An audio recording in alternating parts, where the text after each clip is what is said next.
There, now we're recording. Darn it. Okay, but like I said, okay, so this is done here.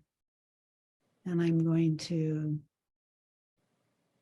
share this again. Okay, but I will absolutely give you access to the other stuff as well. Okay, don't worry about it. So we'll just make the announcement on this recorded part that we forgot to hit record. So we've got about, I don't know, 2.5 hours of work here. And we're going to continue on and then also give access to another recording that would demo the same techniques. There will probably be access to, because when we took our break, I had to pause it, but when it stopped recording, it would start a brand new recording. So each day had two full recordings on it.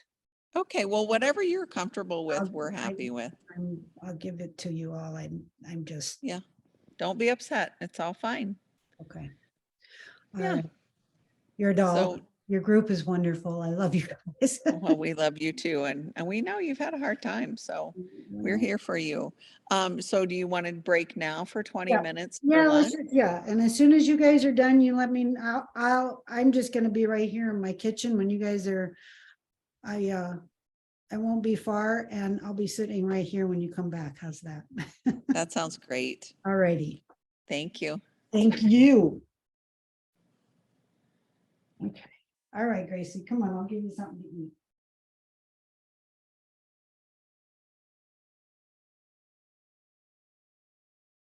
Come on. Come on.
Kim, this is Sandy Martin. Hi, Hi, how are you? I'm well. Thank you for asking. I am so sorry about your father and mother. Thank I know you. you were especially close to your dad. My mom, my mom. It was mom more. Okay. Yeah. You mentioned your father more, so. But it's hard. There's just no getting around it. Nope. Nope. And kind of, that basically you're gonna outlive your parents, but in a lot of ways you just think it's just never gonna happen. You just don't think, especially since I'm 61. So I feel like, I don't know. And Had a how lot old- of wonderful years with her, and that was, yeah. And how old was she? excuse me, she would have turned 85 this last Saturday. Okay. Oh, gosh. Well, you can celebrate that time. That's what we did. And we had a wonderful celebration of life, and it was lovely. It was really, really nice. And give you some peace. Yeah. Yeah. And then reconnected with some relatives, and it was great. It was really very, very nice. Nice. Well, you're in our heart. Thank you. I appreciate that, Sandy. Okay, well, I'm going to do a couple more things to this before I'm going to set it aside. For one thing, I still have to take off the masking fluid. And which we can either take it off with our finger. I'm assuming everybody's back. Wait a minute, maybe nobody, maybe not everybody's back yet. I'll wait a few more minutes till I Yeah. see everybody's face. And do you hit the record button again, or did you leave it? I on? did not turn it back off. It's been on. So then when you guys start to see the recording, you're going to just see a whole bunch of this, and you can fast forward it past this. But the recording is on. I don't know. I don't understand why I can't see that. As it's as I'm sharing my screen here. But like I said, I did Minnesota. They have two or 3 days now. I can't remember what it was, but the Minnesota one, and I'll share it all with you guys.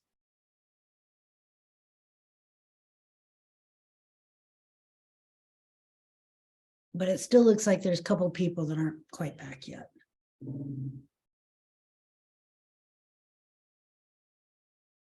There we go. Look like everybody's back now. Is everybody, can you see everybody?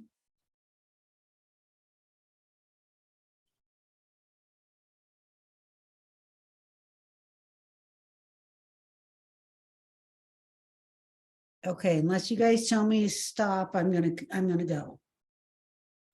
Okay, so a couple more things with this before I set it aside.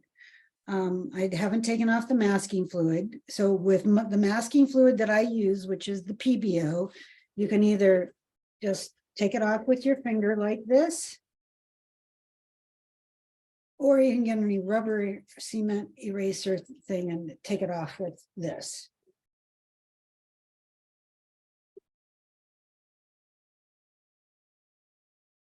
And I think this is mostly where I used it. I don't think I used it anywhere else except for right here.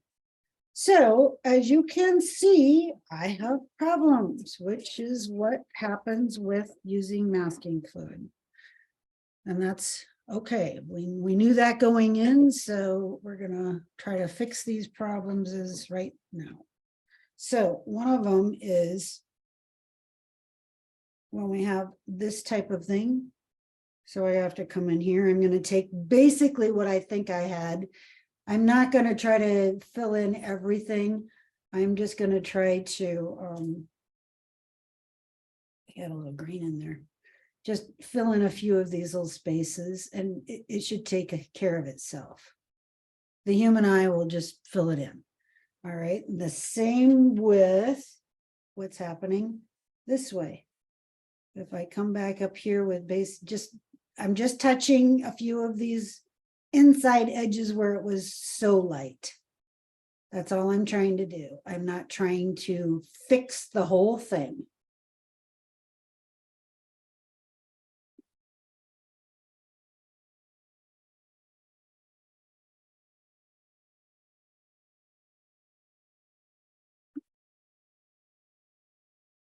And having said that, it does not feel like I probably went quite dark enough around this edge, but I'm kind of okay with that too. I am going to come in here and do a few of these. I'm just doing what I would consider finishing touches.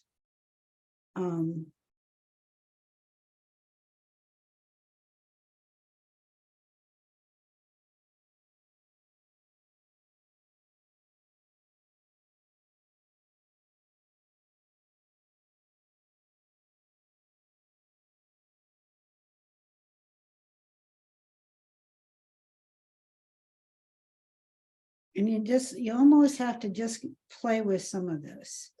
I don't know why this did this, but it's okay that it did. It almost looks like I had put some masking fluid right here on this very edge. I don't believe that I did. I must have just avoided painting on it. So I'm just gonna blend that in just a little bit better. And it felt like this needed to come up just a little more. It almost feels like it connects with what's happening up this way.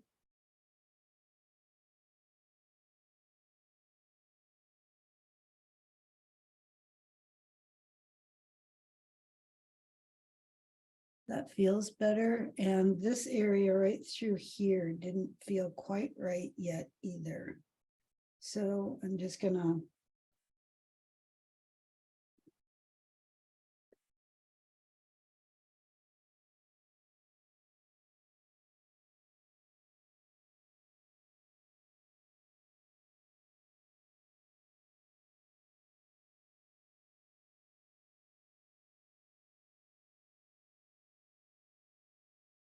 this.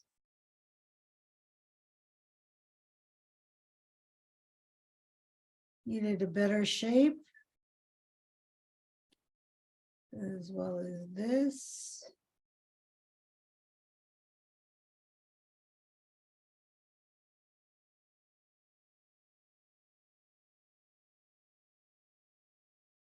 Still needs a little better.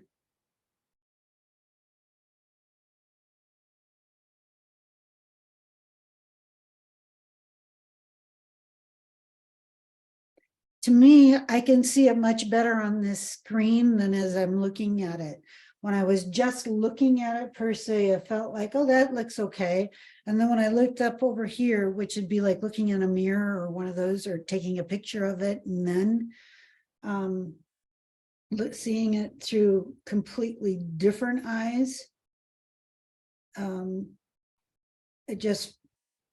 felt like I could see it, that it still needed a little something. And I did say I was going to do this up that way too.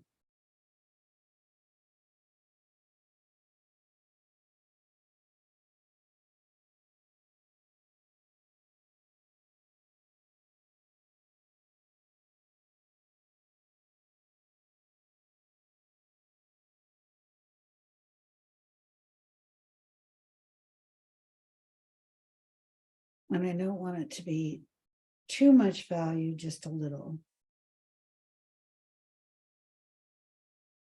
Here.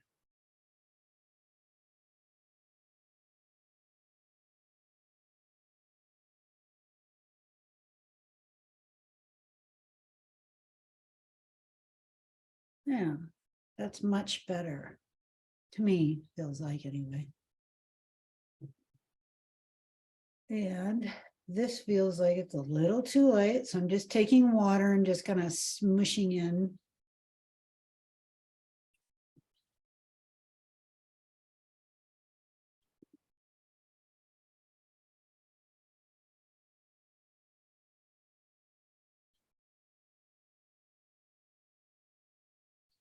That feels better. Maybe not this portion yet. Just a little more.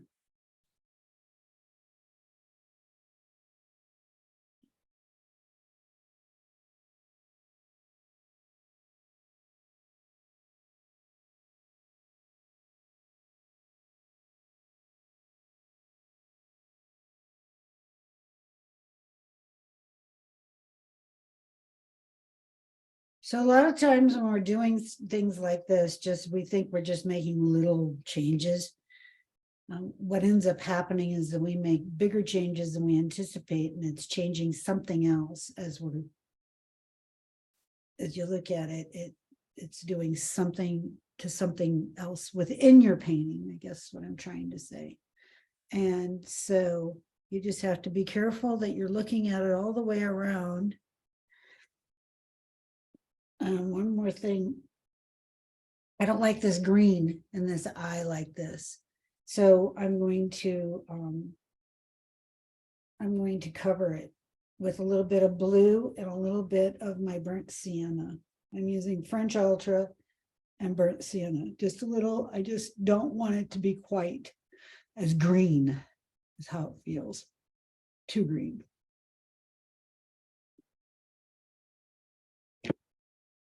And I'm going to change the light shape up just a little. Just by touching.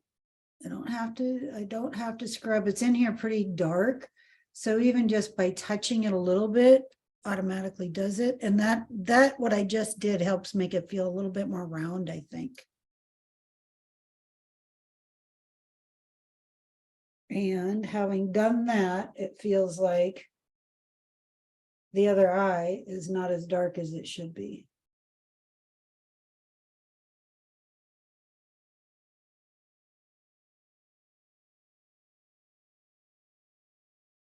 It also has an eyelid underneath there, underneath the eyelash, that feels like it's too light in value. So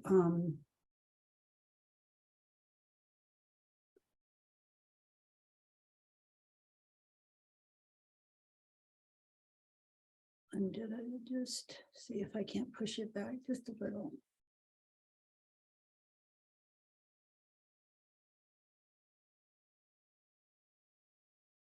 That feels better. And having done that now, it feels like I'm gonna dry brush and do a little bit more right through here. And I'm making it somewhat directional. And making it have some feeling of texture.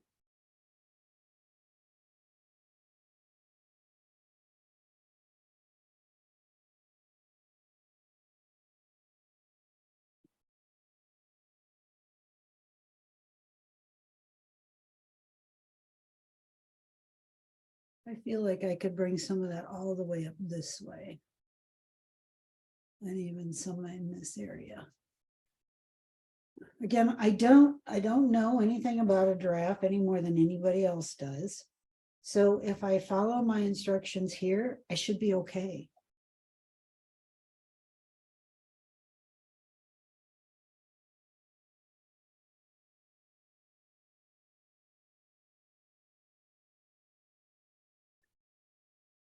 Doing one thing changes another.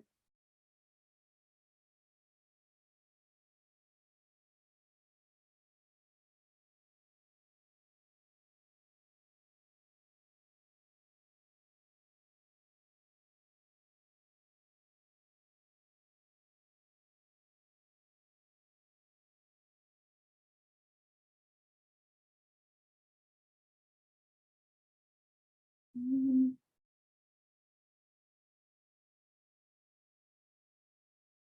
And again, we could just work on these things all day. And you just have to get to the point where you just say, okay, enough's enough.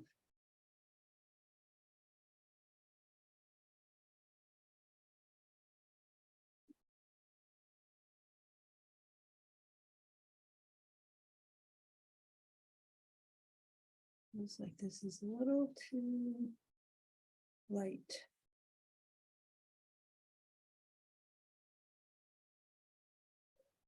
Okay. I actually think that feels like it's all okay. Do you guys? You guys see anything? Feel anything? I think it's beautiful. Why, thank you very much. Okay. All right. I'm going to set it aside. Maybe now that I've said one thing, I'm going to do this one more time right through here. Just to give it a little bit more value, pushing it back a little bit, I think.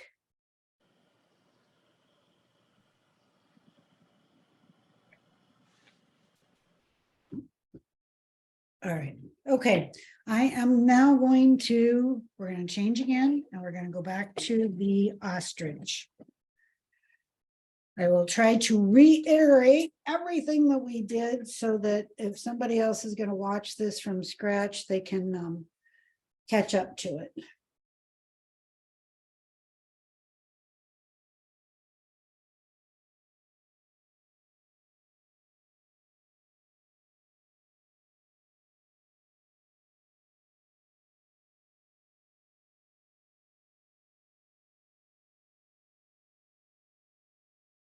Okay, So what we did was we used a little bit of masking fluid, put it in here where we have these really light lines, little light lines, pieces. We threw some paint around, and then I blew. Let me make this just a little bit bigger here. There we go.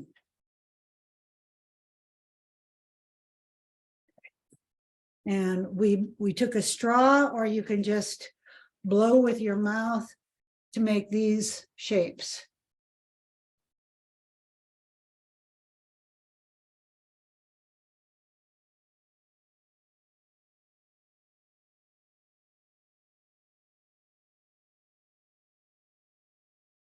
And then when we came down around this darker area through here, I came in here and I tried to make some of these negative shapes just with my painting, so that when we remove the masking fluid, that these will look, the masking fluid will look much more natural rather than painted on. Okay, so having said that, I need to clean off my palette one more time. I don't have a whole lot here, but it's enough that I don't need some of those colors on here. I use some of that.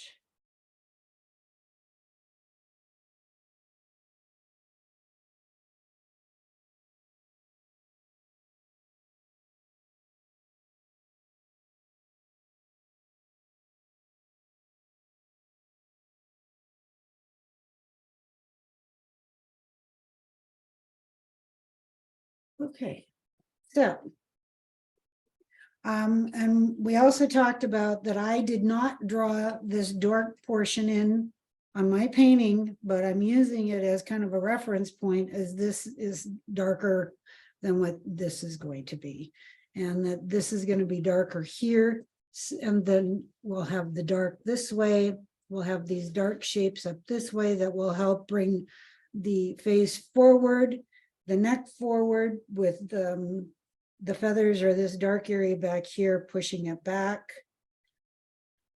Let's see what else. I think that was about it.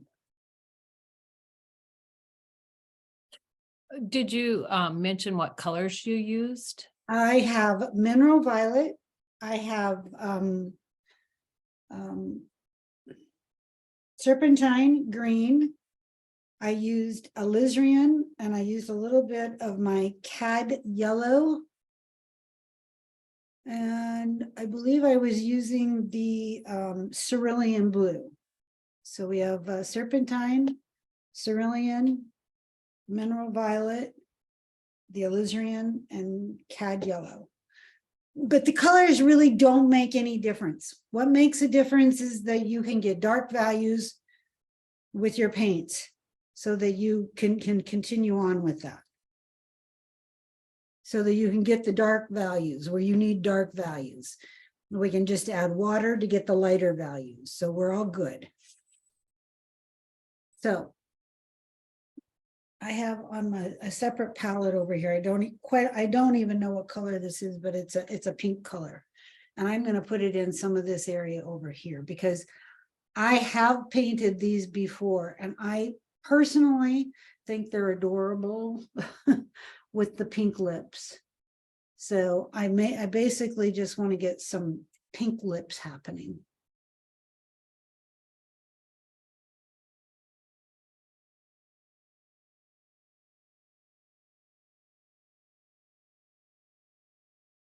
That's going to stay nice and light right through here. I'm going to get some of that pink in there.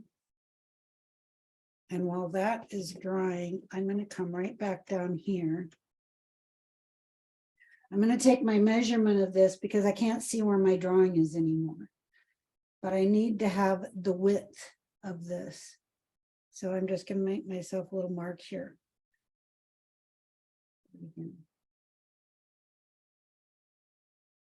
Okay, about right here. Because I need to be able to see that this neck has got volume and it's coming around. And having it come around, we need the shadow side here. But in order to push it back, we have to have this even darker behind it, okay? Now, we probably don't need to do all of it, but we certainly need to do enough of it to have it read as though this is the neck and this is all behind it.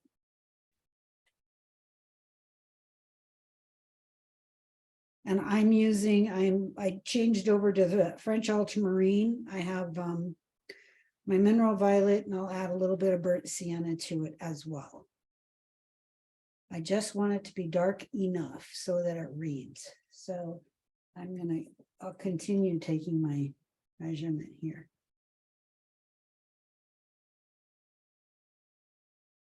Because it has, it's not exactly straight up and down.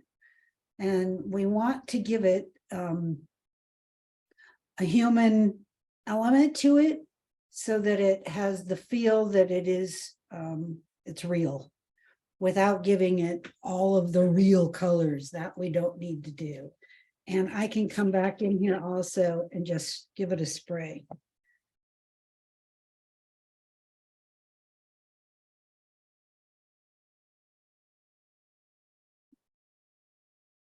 We go up this way, we go up this way. Is up here. I could still see this line this way. So if that's the way it is, then I have to bring this in some.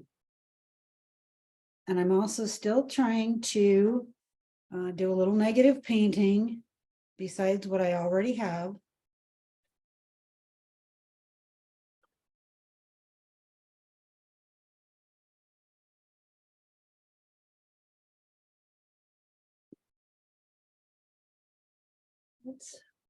And I'm going to soften up some of these lines too. I don't want them to be all hard because this is a round neck. And as we come up this way, I'm going to change and I'm going to go darker on the inside rather than on the outside. And I'm going to take a very dry brush. I'm going to pull some of these little hair marks out so it feels like they have hairs coming out of. And I think I can pull this one in just a little more. I do this. Yep, just a little more.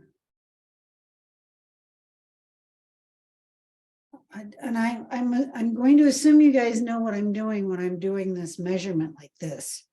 I'm taking my measurement from the light side to what would be the outside of this neck. I've got it exactly this size, so I can take this same measurement here, come over here and make that measurement, and that should be the correct measurement. It looks pretty good from here. I do need to get this little bit of a dark thing happening, not coming up here. I'm assuming it's I don't know, part of the throat thing. Who knows what it is.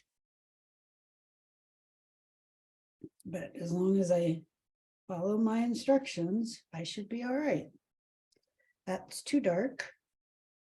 So add a little water to it and let it do its thing. A little more, I think. Right through here. Yeah, I'm going to let that do what it's going to do. And I'm going to take some of this and I'm going to do a little bit of dry brushing right through here. Because this is not going to be as light as what's on this. So in order to make it feel more right, I'm just going to just give it a little bit of value. That already feels better to me.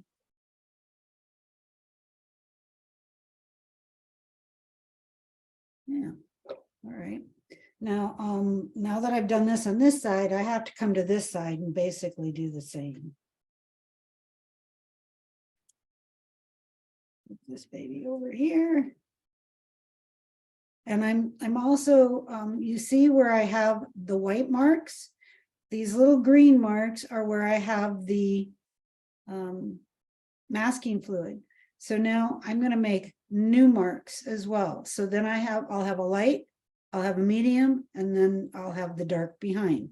So it gives it the illusion that there are the values of the feathers or whatever these things are. So that it comes a dark, medium, and a light, and it'll go round.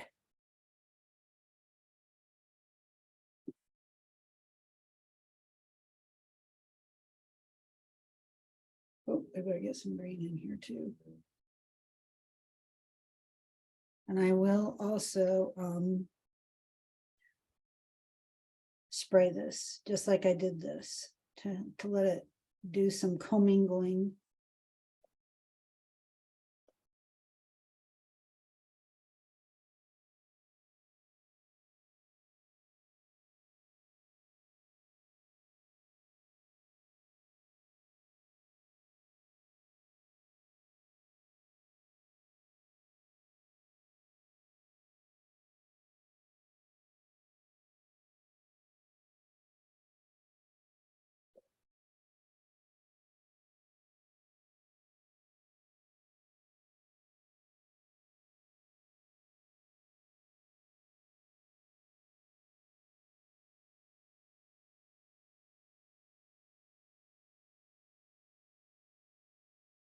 I'm bringing in some of these darks, what I would consider right next to the line of the neck. Not all the way, and not, I'm doing a skip and jumping around and that type of thing. And if my water is flowing too much downward, I'm going to take it and tip it up.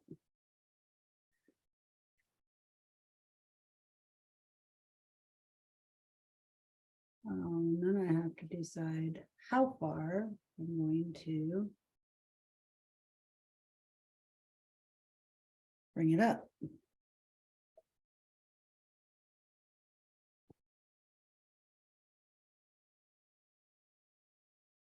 In relation to what I have over here. Now, I have masking fluid up here. So I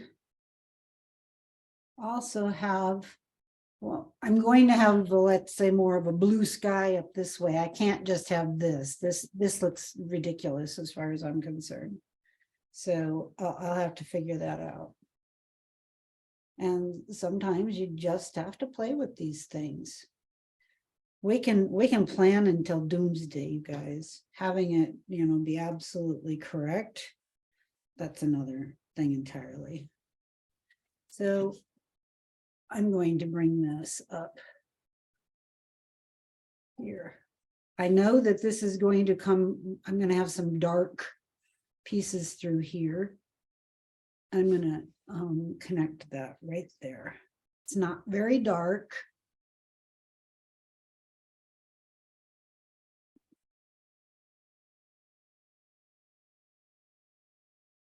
And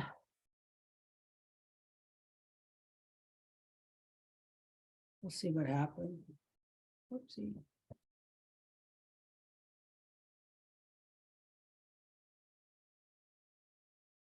I want some of this to be a little closer. I like those hard lines right down there because it really shows it off as, sparkle of the feathers, the whatever they are. And whoopsie. There, I don't think. But I do want it across here.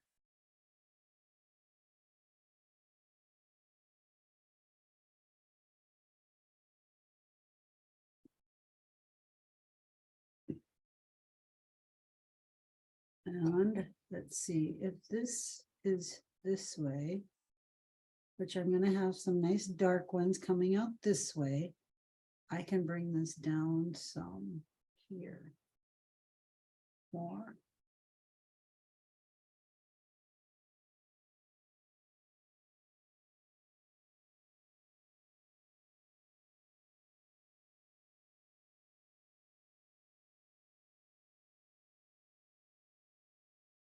And here we're gonna come out.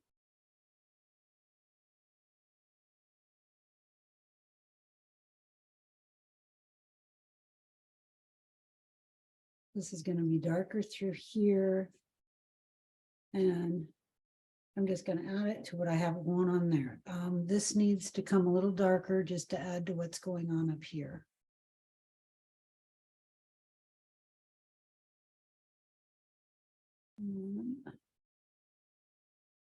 So when I look over here, I have to make sure that this feels like it is flat enough.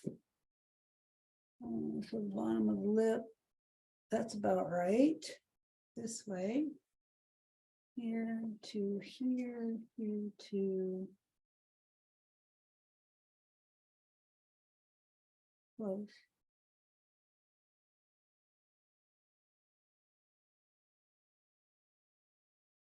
That might be a good place to be thinking about that.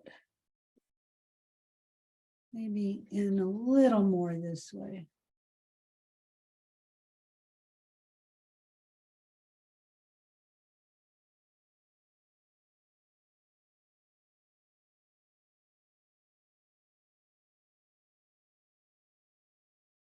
Um,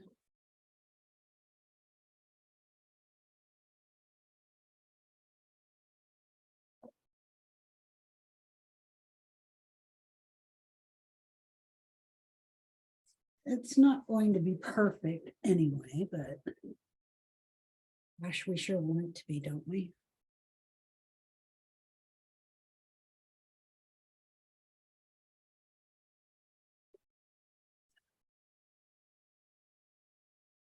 Okay, that's a good place for me to let that dry up.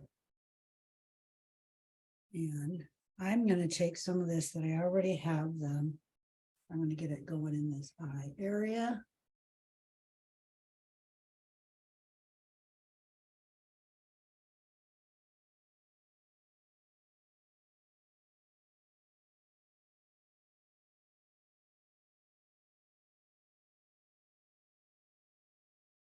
I'm just taking what I already have on my palette. It's already out. It's excuse me.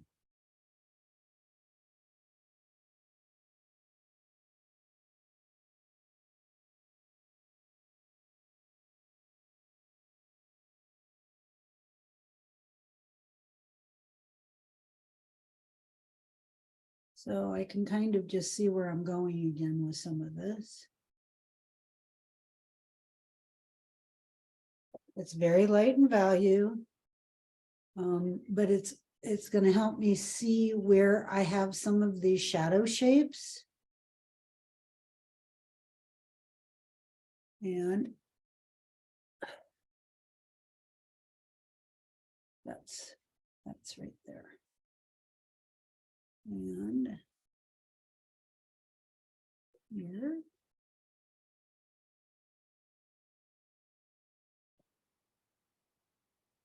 Now that you guys have shown me that Eagle brand, that stuff works fabulously.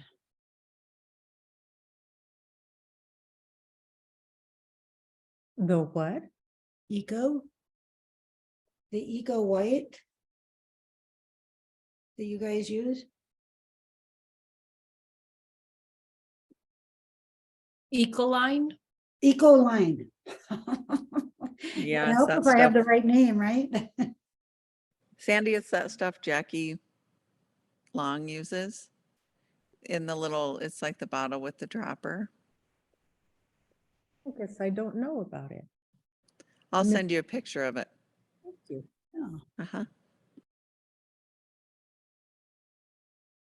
so Kim, I'm- this group is so good about sharing its secrets. oh We're very gosh, open with each other. you know, there are way too many secrets in watercolor. Way too many. This is it right here, the Eco. You want to take a screenshot of that. It's just Eco 100 liquid watercolor. That's great stuff.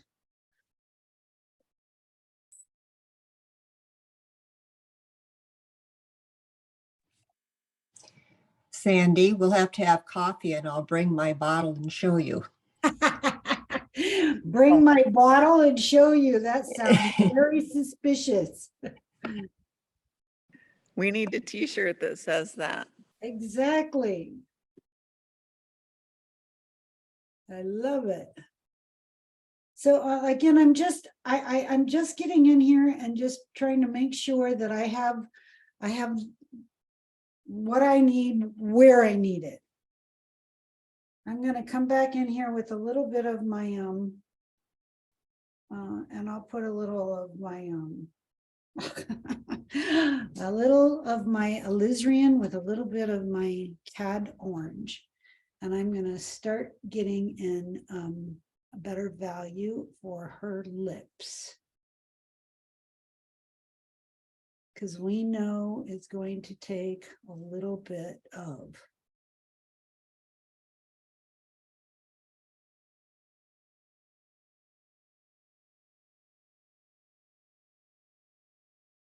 Look, she has lines around her lips like I do. I feel the same way, darn it. Kim, I think you should title this one, Just Had Her Lips Done. Just had her lips done. Isn't that what people say about all the people with the big lips now? Yeah. Just had her, or maybe you could call it lip filler, not necessary. Not necessary is right. What I did another one of these babies, and I had a cute name for it, and when the lips were like this, and it just the whole thing to me was just so funny because of the lips. I couldn't take it. It was just so funny. So I need not to have it be quite so red. So let's move into some other color here.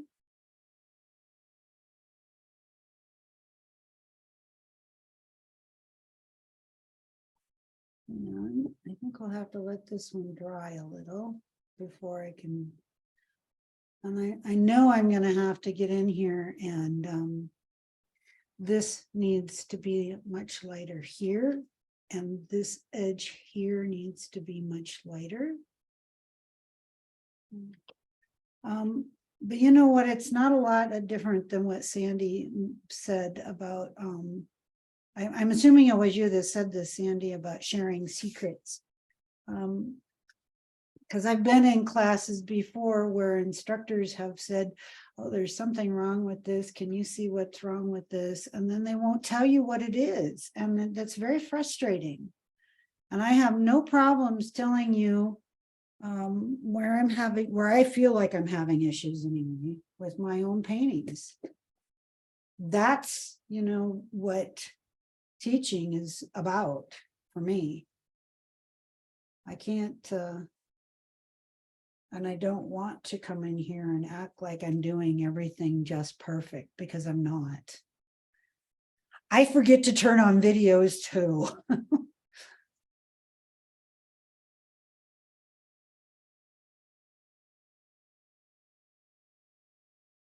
But while this is just a little wet through here too, I can get in a little bit of this shadow happening. So I can start seeing where I have stuff happening. Let's do that down here.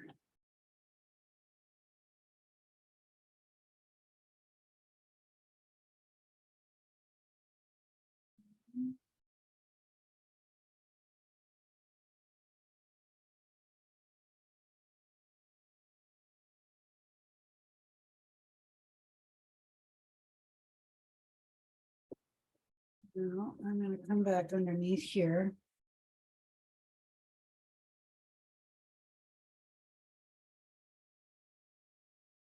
And I want to get some of this darker stuff happening here too. So I lay it down where I want that dark to be, but then I want to change the shape. So I come back in here and then I change the shape. I want some of it to be a little bit of a dry brush. So it feels like it's feather-ish.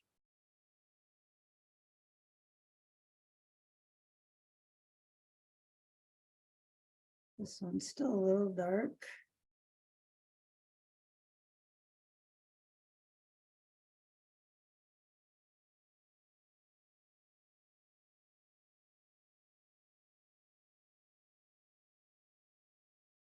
And I can take some of this where it is, where I have some of these eyelashes, I'm assuming.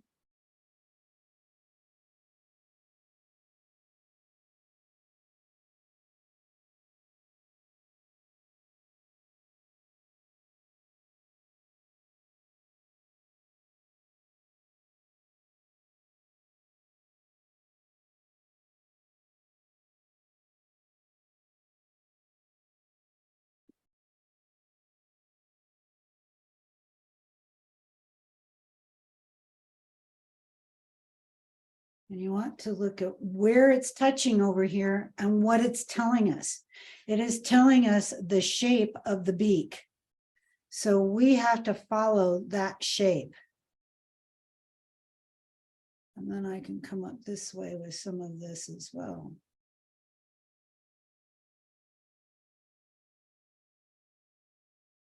All right. Now, having said that, I'm going to come back over here and work on this eye some more, just a little more.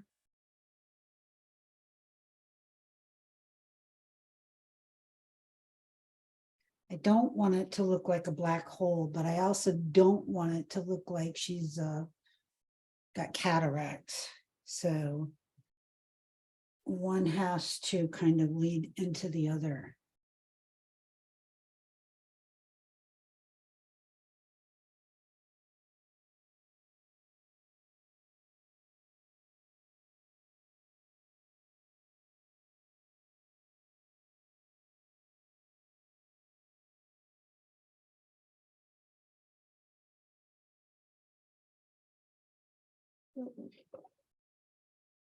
It looks like she's got big wide eyes.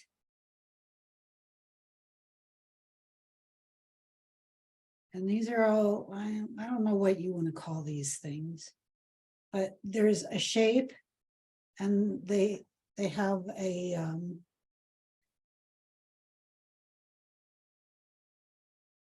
way about them. They have a inherent shape to them that we need to reproduce. I'm going to pick some of this back up. I know I have it fairly dark there. And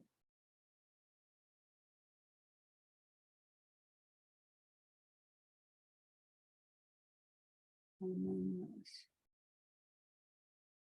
If I need to, I will come in with a little bit of that white and I will,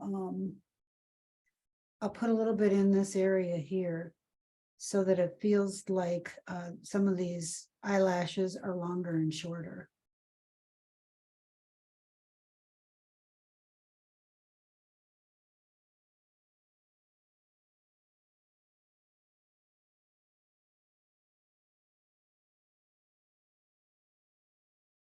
If I need to. If I don't need to, I won't be doing it.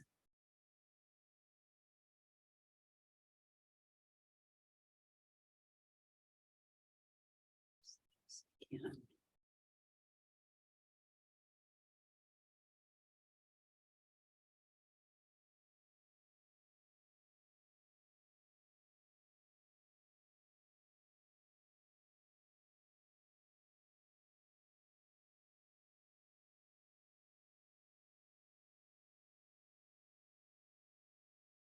I'm just using the side of my brush. If it gets to be feeling like I'm doing it too much, then I'll use my finger and smudge it up a little bit.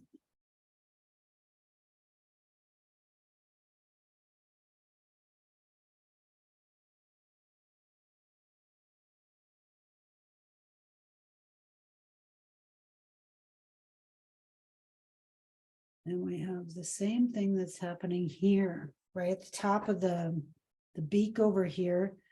She got some long, I don't know, hairs. I don't know what you call them. I didn't take Ostrich 101.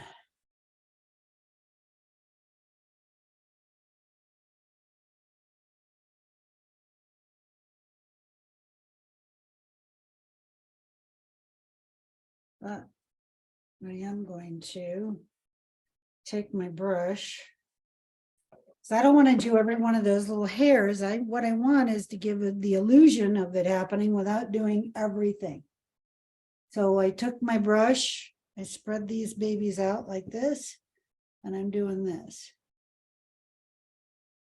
And when I need more, I'm just running my brush right through the dark paint that I already have out. And then some of these are coming from way down in. They're not just coming out of the top of that head. They're coming from down in here. So we got to do a few of those anyway.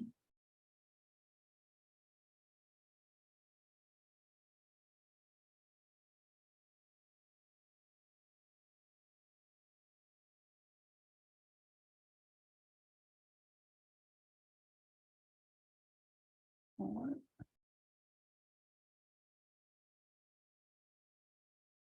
And we want to be careful that we don't overdo it as well.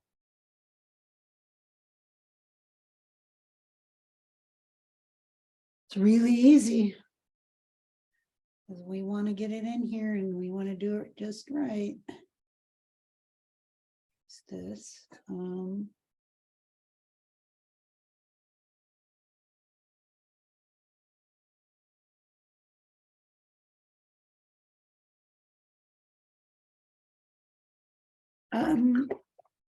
I am not thrilled with the way this ended up right here.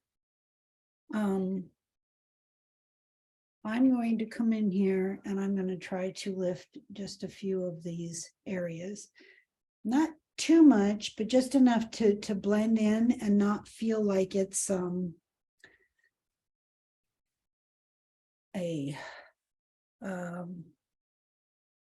cloud of whatever you want to say, hairs around here. Some of it feels okay, but some of it feels like it just got a little thick in here.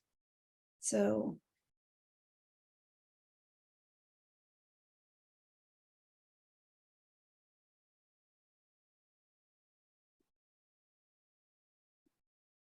I don't want it to feel like a halo, I guess is what I'm really trying to say here.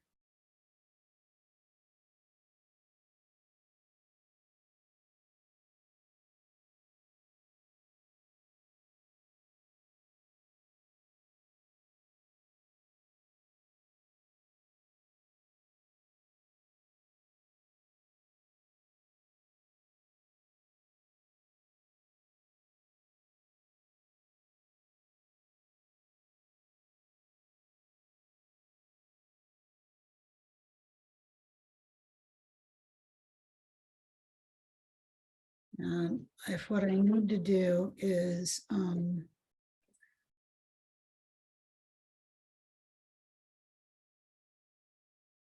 may have to come back in here and give it another wash before I can put too much detail in this area right through here.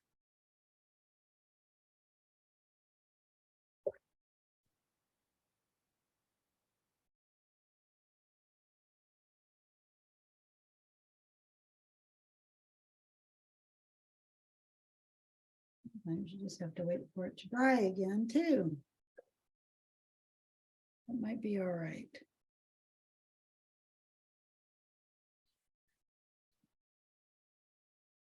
This feels like it got too light.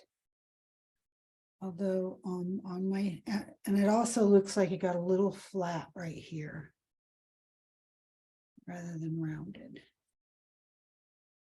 But it might be those eyelashes that are making it look like that, the white eyelashes. So I'll have to wait until that, until the masking fluid comes off.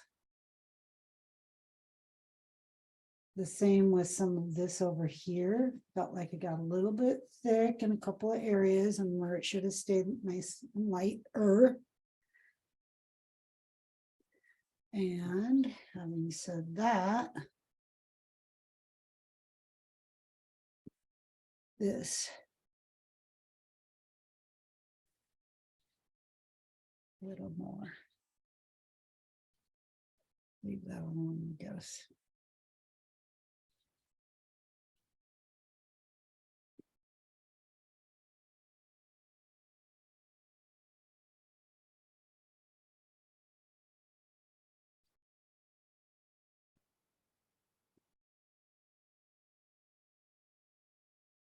Let that be.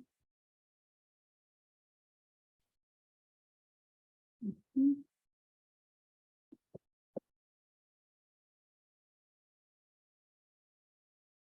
Lots of times our first reaction is kind of to get in there and start picking out stuff when it really is not the thing to do. Believe me, I am.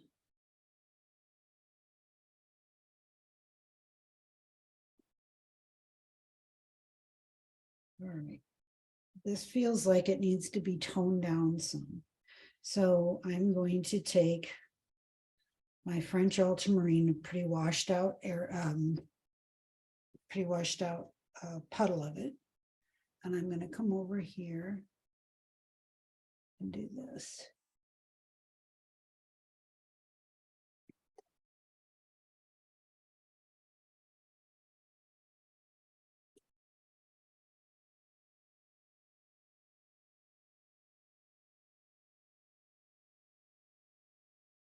Maybe make some of these into these other shapes.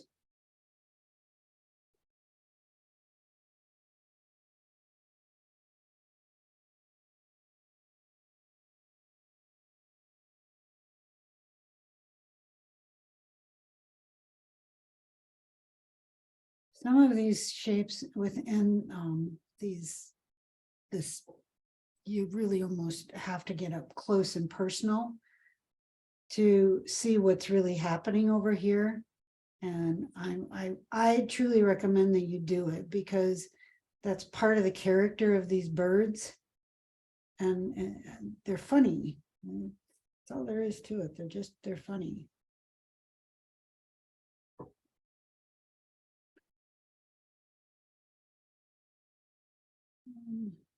I gotta get some other color happening here too.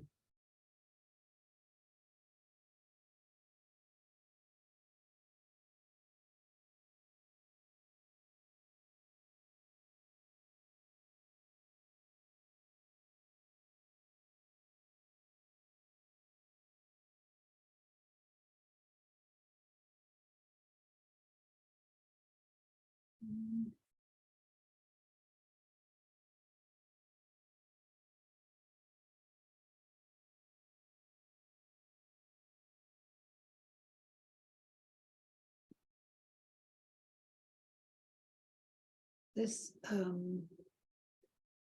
has let's see if this does this, it has to come out and around first. And I made a straight line. I don't want a straight line, so I'm going to come back in here and I'm going to change it. But I kind of wanted to know where and when, so I could make it go around.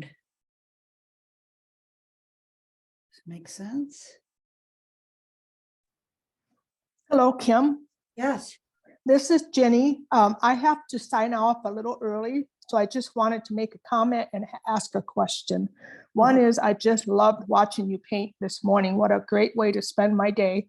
And I learned a lot. The other one is, do you ever do value studies, or are you very confident in what colors to use for your values? Okay, so this is my value study. Okay. But I also will do value studies when I'm doing other things. And I'm not real sure about what's happening in certain areas. I will certainly come in and do a value study. Okay. And I Just do think curious. that they're important. That's the other reason why I'm using this. And the other reason why I'm using this is because if I see that this is all brown in here, that's all I see. I can't see that I could put purple in there or that I could put green in there. I can't see any of those things. And I want those things. This to me is more exciting than if I made this bird its real colors. Absolutely. Well, I want to thank you again. I have to sign off early. Just wanted to ask that question, and thank you to the Northern Plains Watercolor Society for doing this. It was excellent. Thank you. Bye-bye. Thank you for coming. And so I just continue to come in here and I play with these things until I feel like I have my values right. And see, to me, right now, what is happening right here is one of the prettiest things ever. And that's a purely my own. It's my own judgment on it. I can't tell you if that's the truth or it's not the truth, but it is my truth. It's making me also realize some of this feels like it got a little thick. Although it does kind of do that, it doesn't feel right. So if I need to come back here, or if I need to come back here even with, where'd that go? Right, oh, here's one. Like maybe like right through here, I can just lift it a little tiny bit. And one of the other colors that I feel like I've been trying to explore with, and I find it somewhat difficult to understand the whole process of this, is that cobalt teal. I absolutely love the color, but it's one of those colors that you really have to use, I think, at the end. Otherwise, everything just disappears. And so maybe I'll get to use it here. I'm not really sure. We'll see. Because I think on this particular type of painting, it's very fun.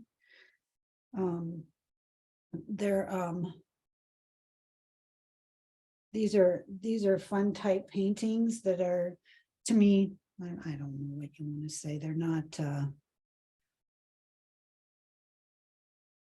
My first reaction is to say that they're not serious paintings, but you know what? That's just not true either, because they're absolutely serious paintings and they're the most fun. And so They're whimsical. there you go. Whimsical. That feels right. This needs to be a little stronger. And we just keep playing with this until we feel like we get it right. And I don't feel like it needs to be a straight line. It needs to kind of come and go between the light and the darks over in this area. There's lots of stuff happening within this. And doing this dry brush thing is the absolute perfect thing for it, because it gives this all a bunch of texture.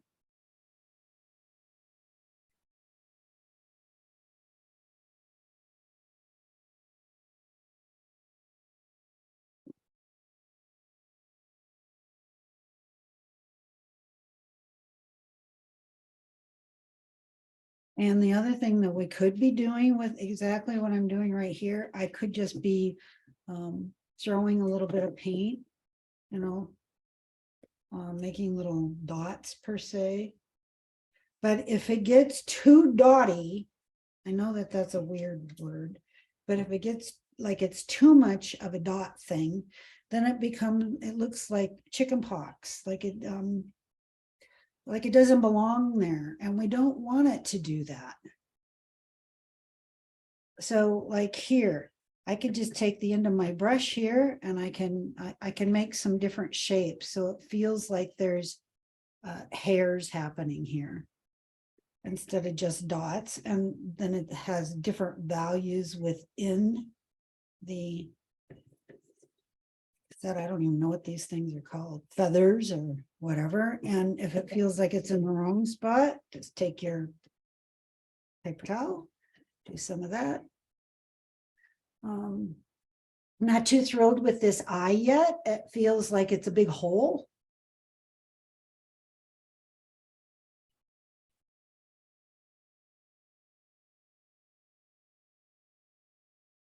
And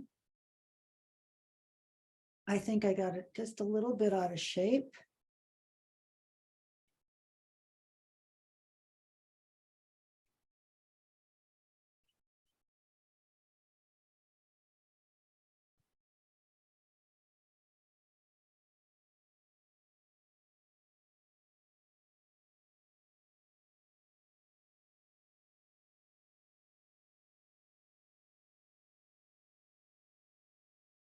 See what happens there. I'm going to take more of my cat orange.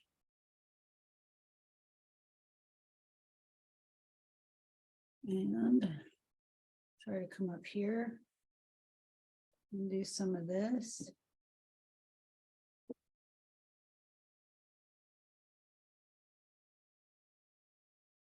Even though I know that this is white up this way, just to give it a little bit of a value feels fine.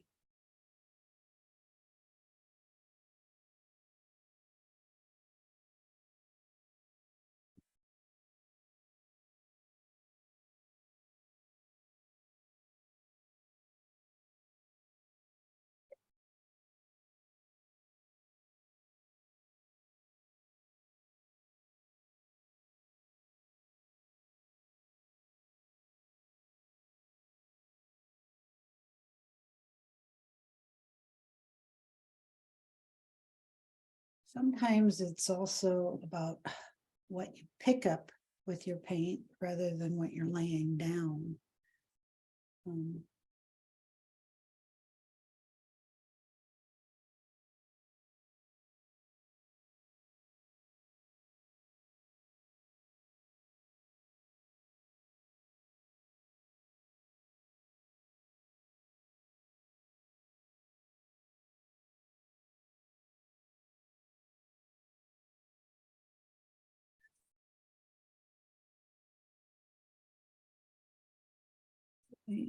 Because I'm working on the mouth, I need to get a little bit better shape happening through here.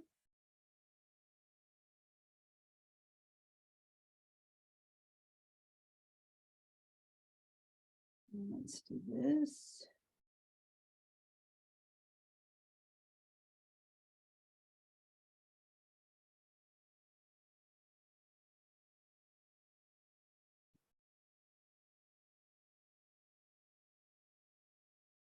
Done.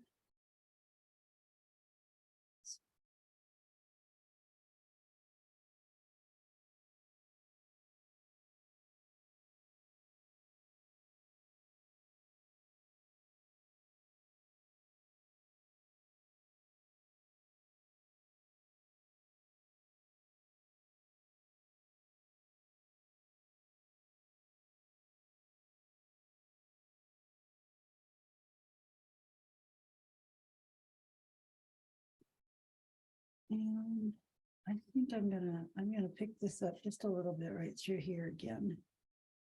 Just as a little reminder to myself.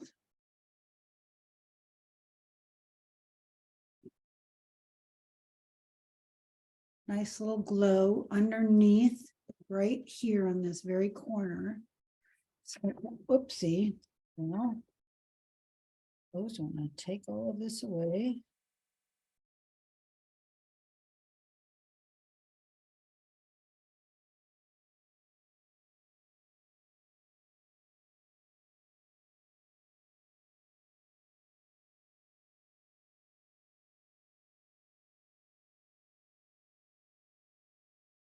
And then I'm gonna let this dry.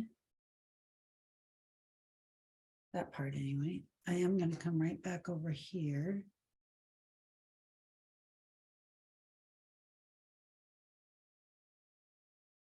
And right here, I want that little shiny spot right here. I didn't remember to keep.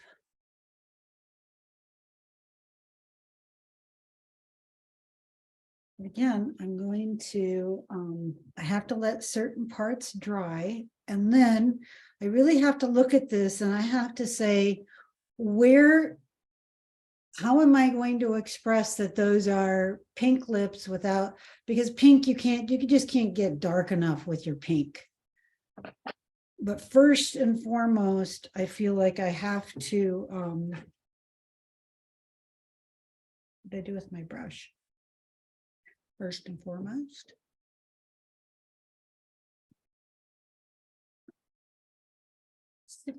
Oops, there it is. Um,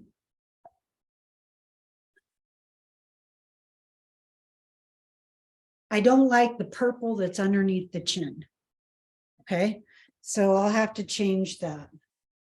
So one way of changing it is just, I'm going to take a little bit of my burnt sienna and I'm going to lay it down.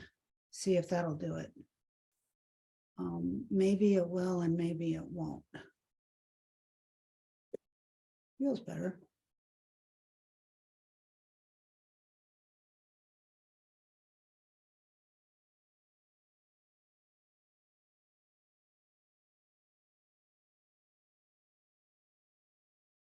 And when I'm looking at the screen over here, I don't see quite the value change right through here that I see when I'm just looking at my piece of paper here. So I am going to take my alizarin and I'm going to make a little bit of my own purple, not use the mineral violet. Sometimes the mineral violet is just a little too much. Has a tendency to get a little red or fleshy. I don't know what the right term is for it, but I get a little tired of it. So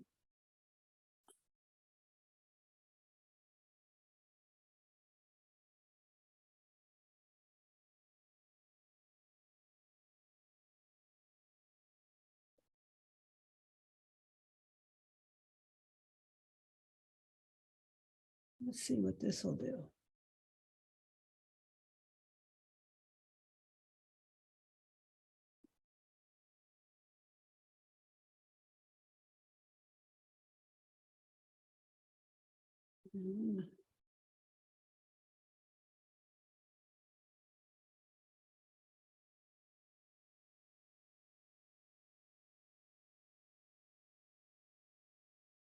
This needs to be changed up just a little bit right through here.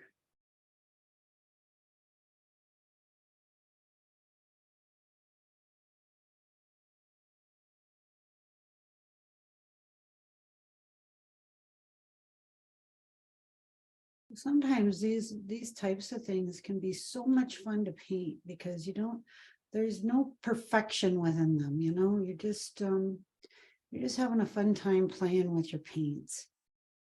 Seeing what colors look good together, which ones really don't look good together, that type of thing.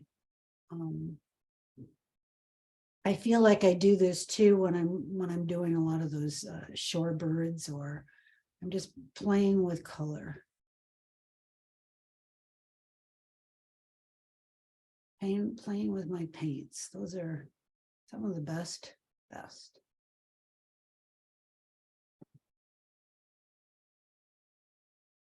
Oh yeah, I think that worked. So now I think I've said this before to you guys, but when a little bit works, a whole lot must work really, really well. So I'm going to come right back over here. I'm going to assume, let's get this underneath here.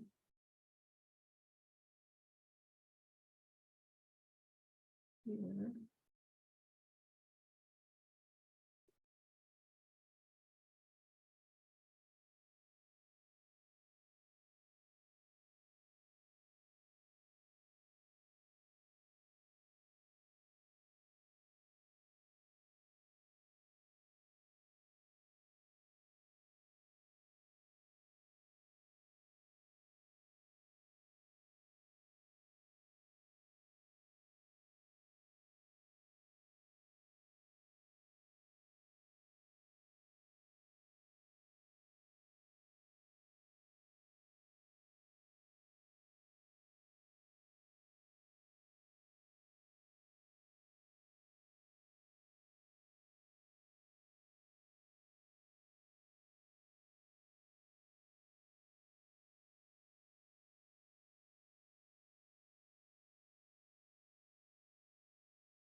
I think of this. These little imperfections in the beak are a nice way of expressing the that shiny spot.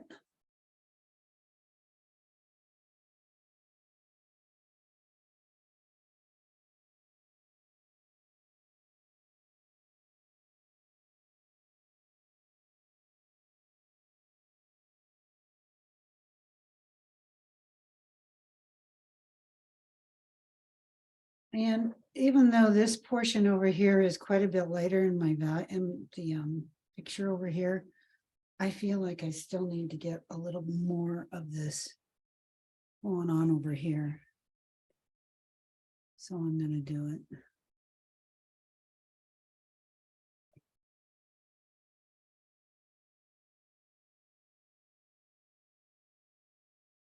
Then I feel like, let's do, this needs to be a little bit more clarified, I think, right through here.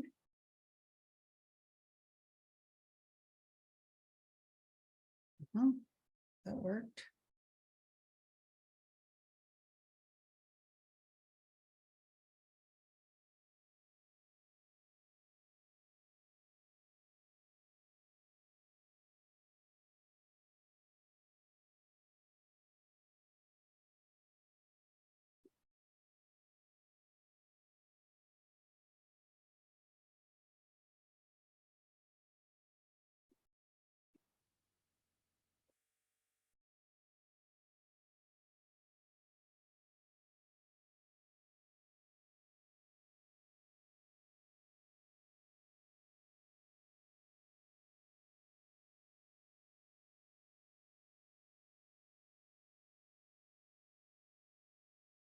It's awfully dry.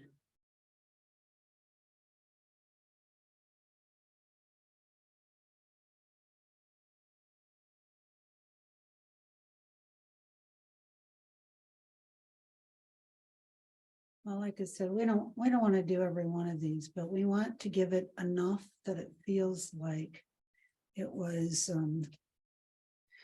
really what was happening. And like I said, these on this side are what is telling us the shape of that beak, besides the pink, of course, on her eyes.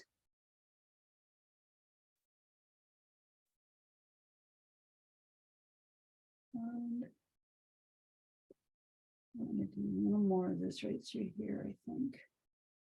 And it's almost time, I think, to take my masking fluid off so I can see my repairs that need to be done. And I can see what truly was going on with that eye. The beak is looking pretty darn good. Her neck is looking good. I could maybe get a little more happening right through here. A little more. Let's spread it.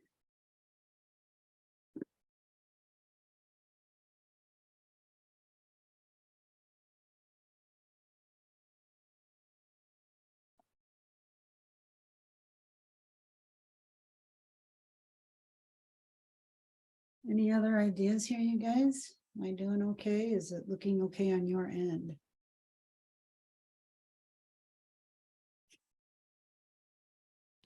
I think it looks awesome. And when you said you didn't like the purple under the beak, I thought, well, I think it looks good. And then when you put your new color down, it was like a game changer.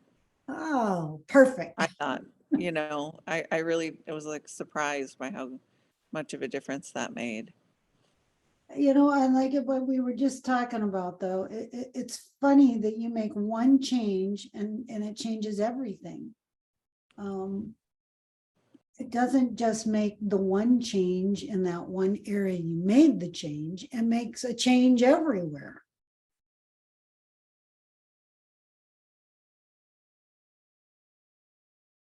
So it does feel like this is a little too light right here. But I do feel like it has to dry a little bit more before I can put a little value right there. The rest of the lips look awesome though. When you added that last color, it really changed them. So Well, I'm thinking, because I just don't have any patience whatsoever. I'll go ahead and do that and see what happens. And of course, when you're looking at it also, it's going to look very light because it's a white shiny spot, because it's wet. So I'll really try to leave it alone. Then I need to like I said, I need to let this dry. Wait a minute now. I see this big blank spot right here and I don't like it. So,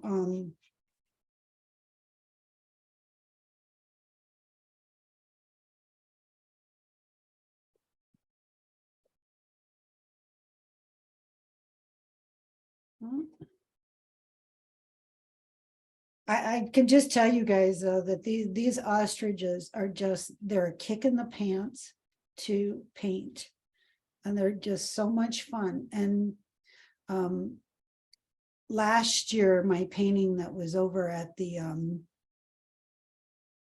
Fallbrook show was an ostrich, and they have a group every year. The woman called and told me this.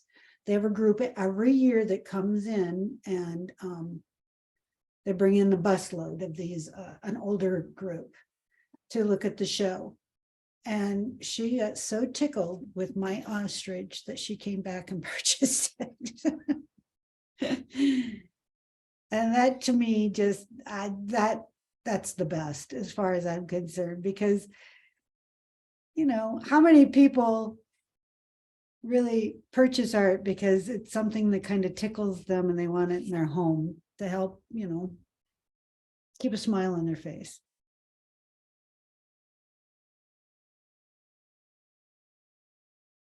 I could continue working though, but I have to let this dry because I want to be able to take off the masking fluid for you guys, because it's going to be a mess. I can see where I have very long pieces of I don't know what it is, feather, hair, whatever it is.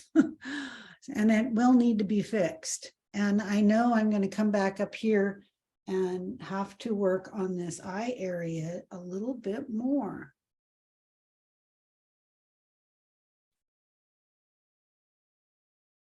So if you guys have been working at all with me, let's look at yours for a few minutes. Does that work? So I can let this dry a little bit.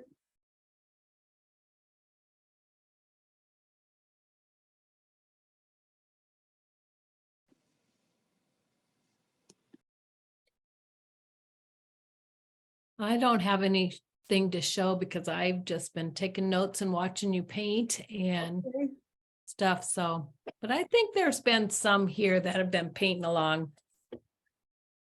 Who are they? I can stop sharing and I can highlight you. Let's see. I'll bet I didn't, Sandy. I'm not painting along. I'm watching too. How Okay. about Sandy? I've been absorbing.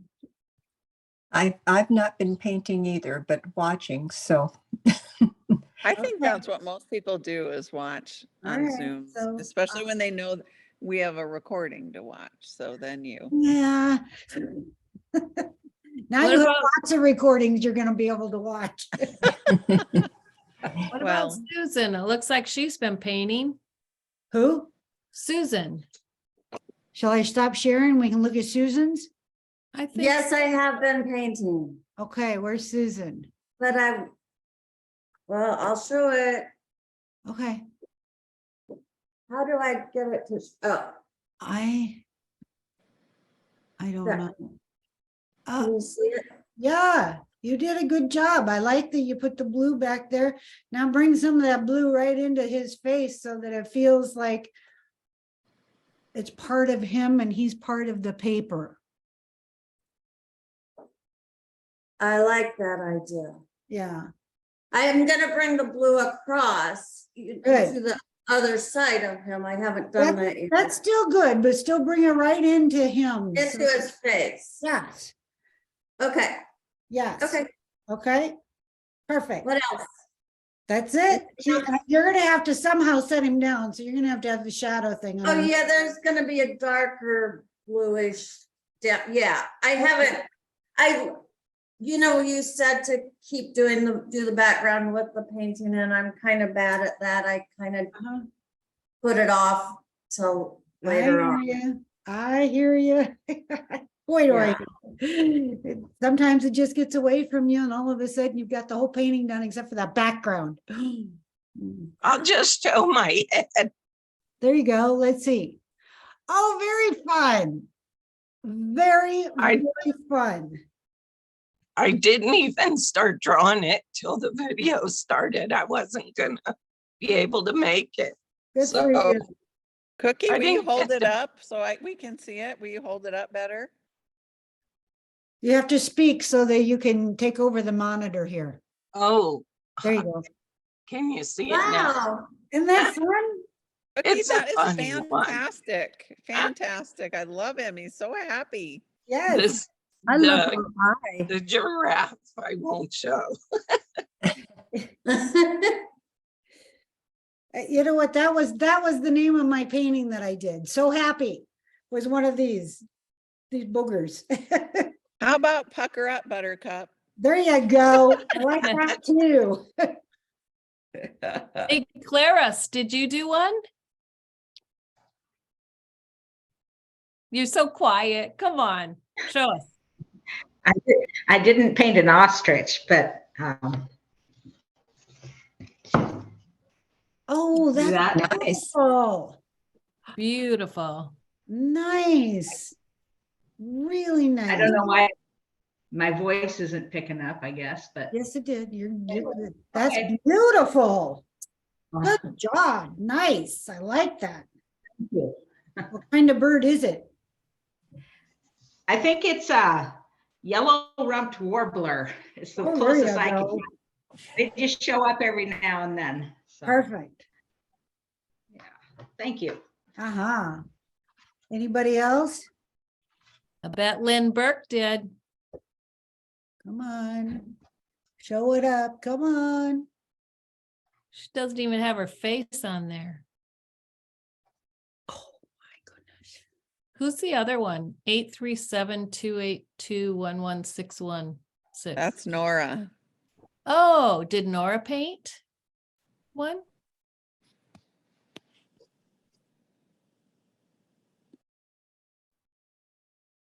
I guess she's not listening. Maybe not. Okay, well, you know what? I will go back to sharing. And hopefully I can get this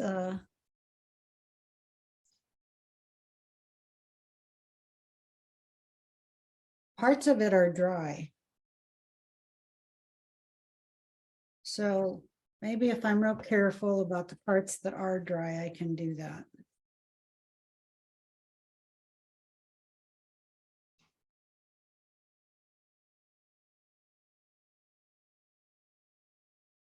You see, this is kind of messy here. That's not good, but hopefully I won't take too much to fix it up.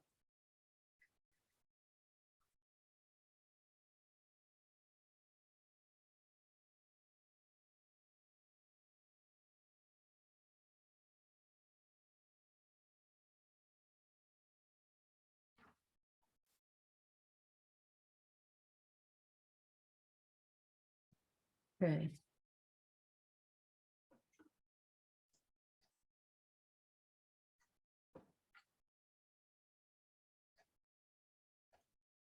Okay, let's see.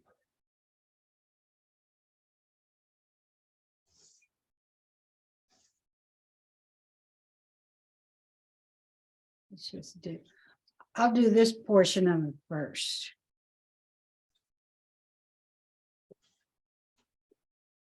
Okay. So. All right, so we know these aren't good parts. Those are just not good parts. So I'm gonna take my brush and I don't need to fill it all in. I just need to cover enough of it that it feels like it was the right thing.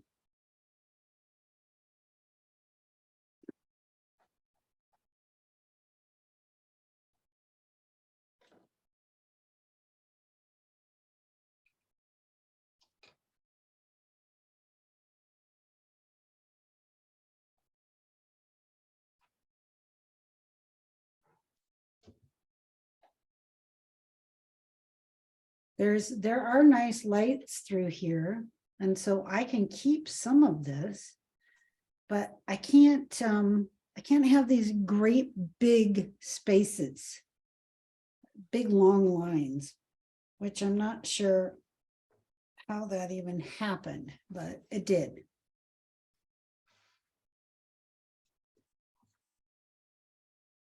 I'm sure I didn't do that myself.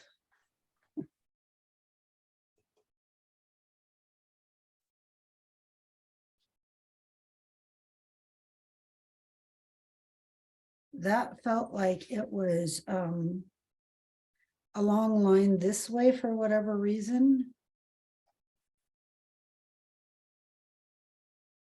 Just to break that up a little bit.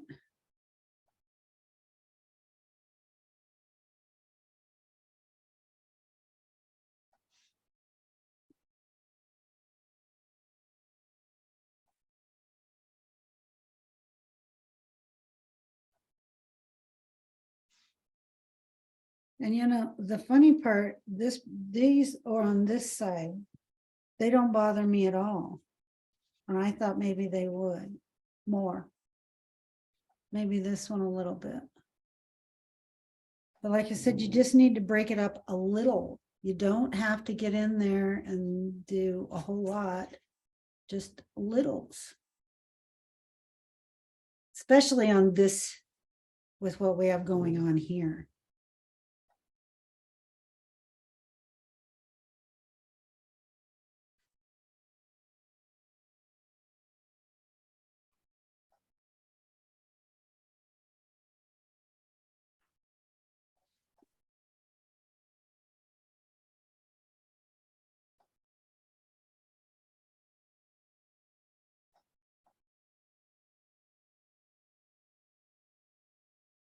Right here.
There are different shapes with underneath this chin as well.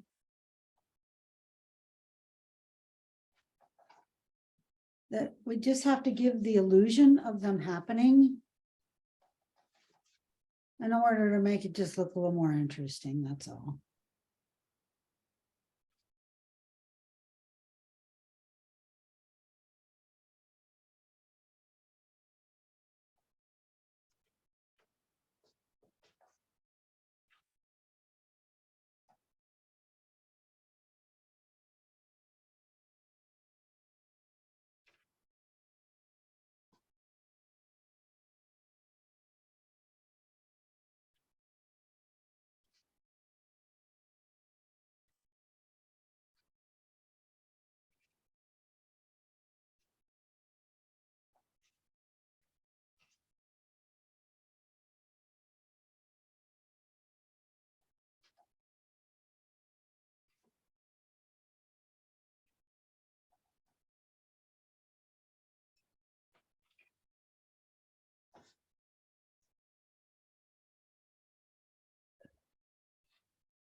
Are you guys seeing anything right through here that is bothersome that I'm not?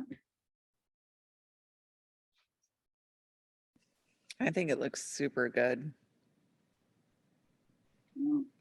We all I see, I like the long hairs that are you left with that you had the masking on the left side. I think it looks really good and it really captures the light perfectly. oh, good.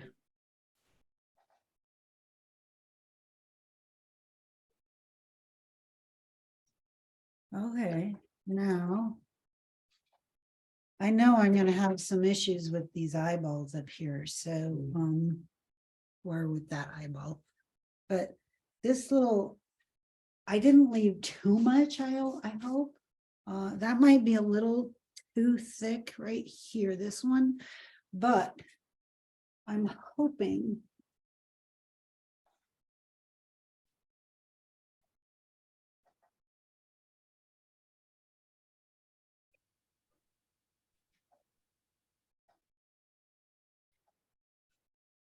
Like I said, they don't have to look exactly like this. This just has to look fun. As far as I'm concerned. Let's see.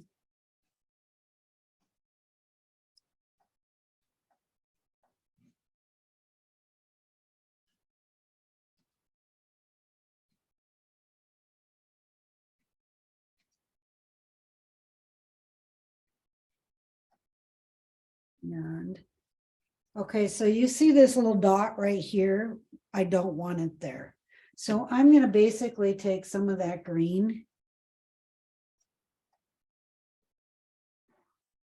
And I'm just gonna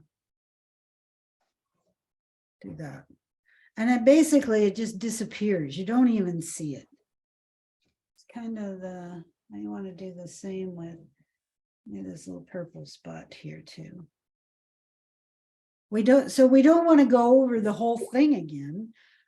We just want to basically fill in the one little spot.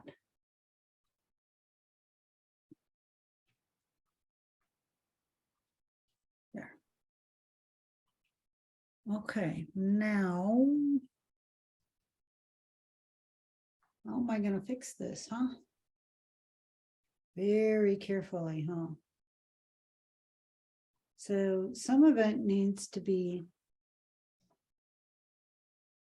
almost blended in.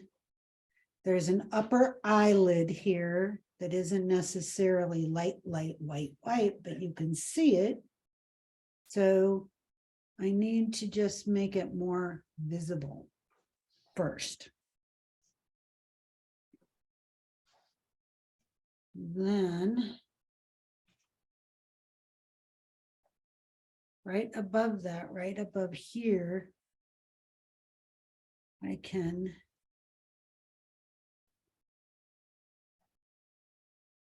make a bit of a shadow thing happening before I lead back into that. And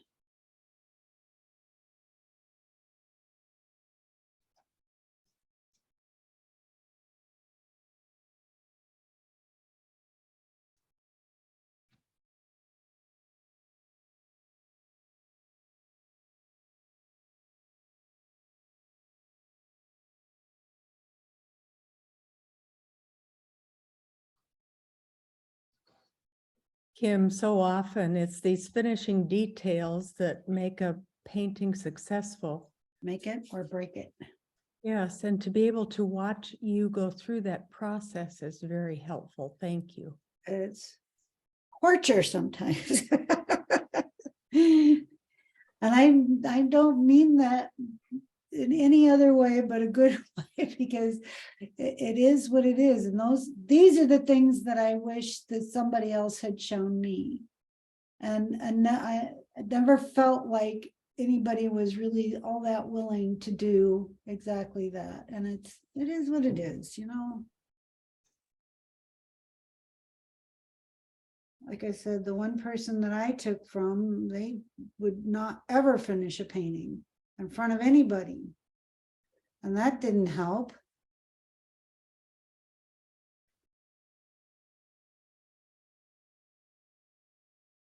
And I'm gonna narrow this thing down just a tad.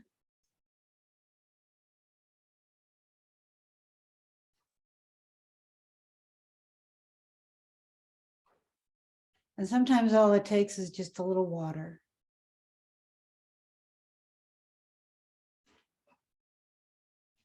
She's got hair on her lip. What can I tell you? She's got to go to the electrolysis like the rest of us. Okay, so this is still not quite right as far as I'm concerned. Let's break up that space a little bit first, see what that does for me.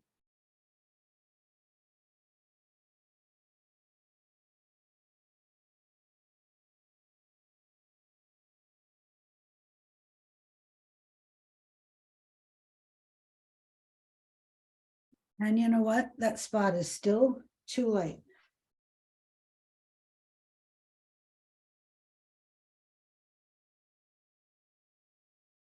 And it shows it that way here, but you know what? You still, just because it shows it doesn't mean you can let it happen. And so whoever it was that left early, this would be a thing that you would work out in a value study. You would see this, and it might even work with pencil, but it certainly doesn't work with paint. Again, that looks light because it's wet, so I have to let that dry. And I was going to, these things, excuse me, that are coming up right here, they're actually little hairs, and I just put little dots. And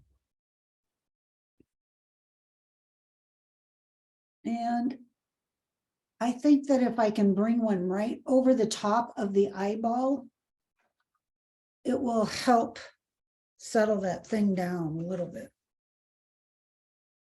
And things like that are things you learn as you go along.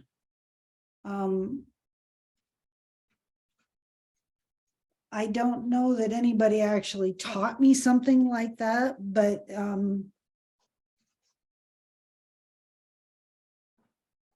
other than just experimenting with it and trying it.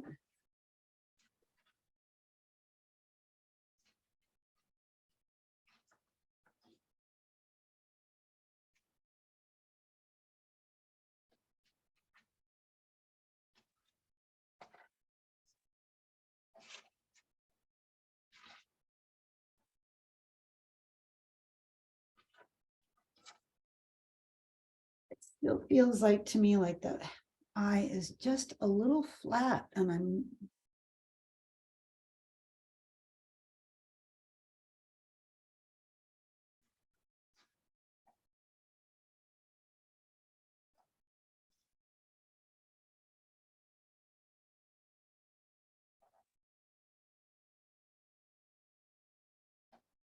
sometimes it just takes a couple of days of thinking about it too. That might be a little bit better. Again, every one of these shapes has got a light, a medium, and a dark. And maybe my problem is that I don't quite have enough medium shapes within the eyelashes. I don't want to bring it up white, so I don't really want to dab at it, but I do want to lift it enough that it feels like, and I want some of this to come right over the top of the eyeball as well.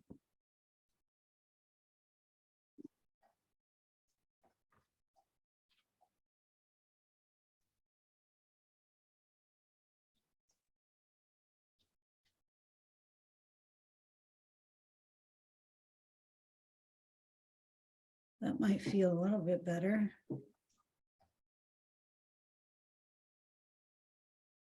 This shape right here is what helps define also what's happening with this eye. So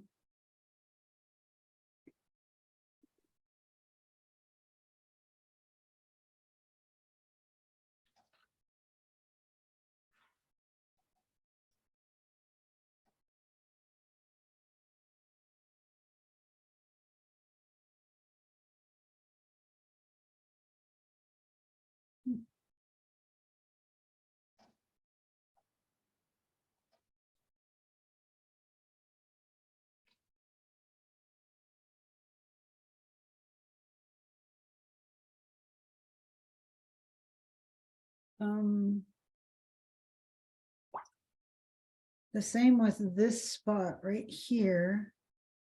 Needs to feel like it's giving that a little bit of an arch. Like, what are you looking at down there? Type thing. Although I don't think I just accomplished that. Let me. And sometimes it's just these little picky things. And then all of a sudden you're like, why am I doing the picky thing? And because you want it to give that expression.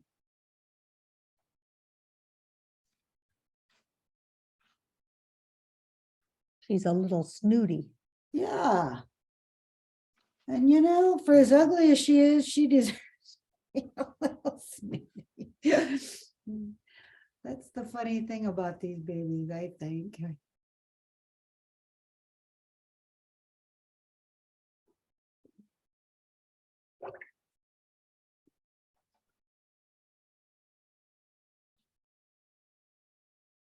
So I keep laying this stuff down and then I keep picking it up. I'm not sure if you're noticing that. All right, I'm gonna let that spot go for a bit. This on the camera looks like this is very light in value. And I don't think that it should be quite that light in value.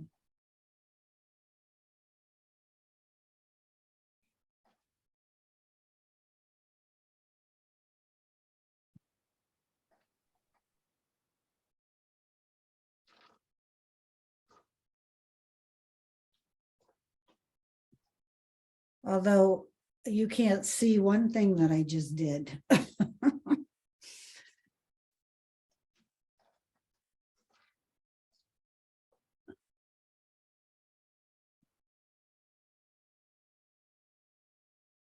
Well, that was a bit much.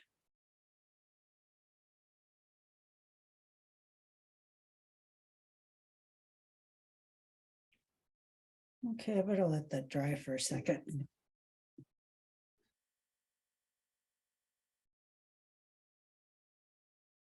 Well, feels like this should come down a little bit more here.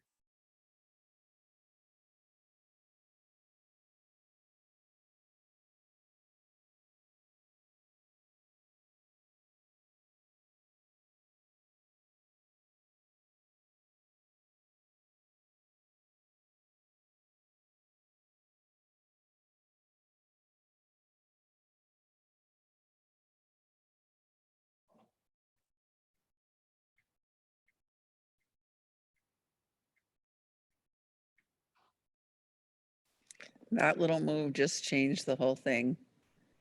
The whole His thing. head, I mean, his head looks rounder now.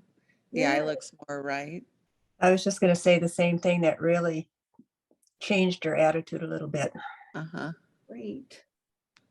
Just that little dragging out that corner over to that far into the lip really Yeah, I need to. did it.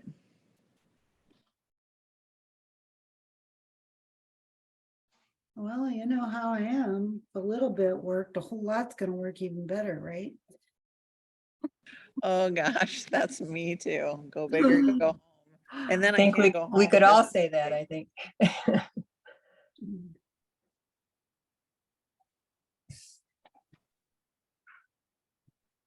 And I do believe that this needs a little bit more right through here. So she's casting a shadow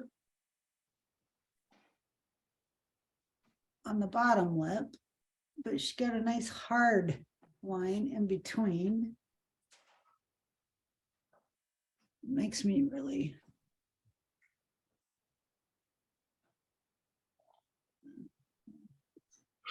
So you set it down, you pick it up. You set it down, you pick it up.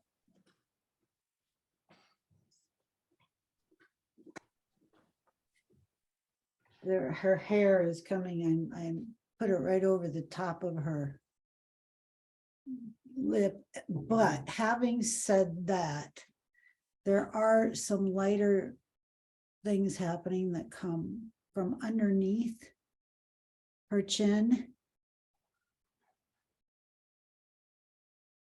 Right over.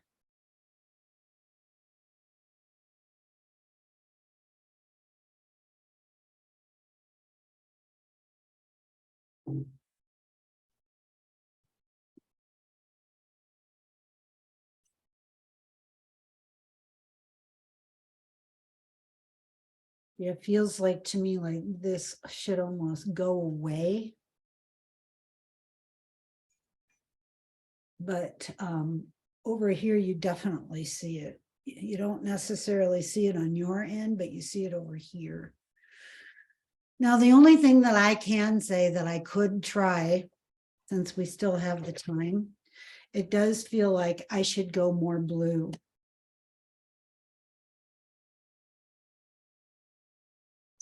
And make it more along this line. What do you guys think? I got plenty of time. And if I think you should do it. I want to see you do that. I'd be curious to see how you did add that in around all the hair. you and me both. See, sometimes I don't know how these things are going to work. But so I would say to myself, I don't really want to come all the way back into all of this here at this point, but I could. I'm going to do it this way.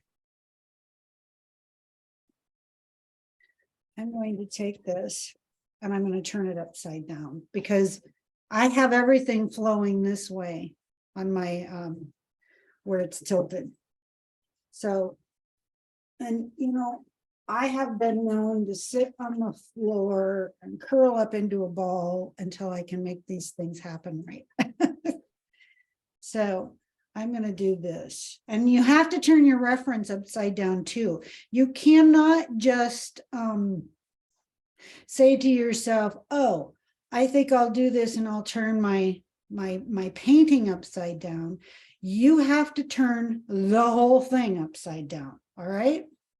Otherwise, you don't even know what you're looking at. So I'm getting this wet.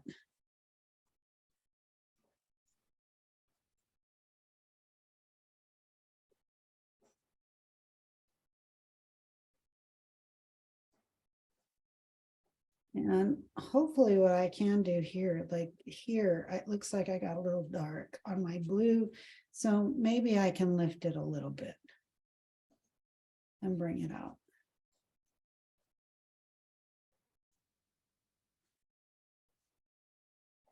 I can leave little sparkles of light up in this area.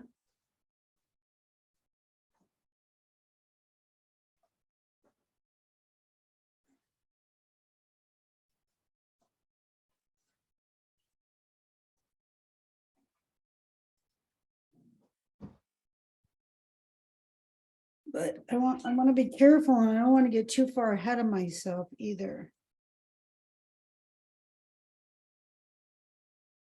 Because if I get all this wet over here as well, then who knows, I could, then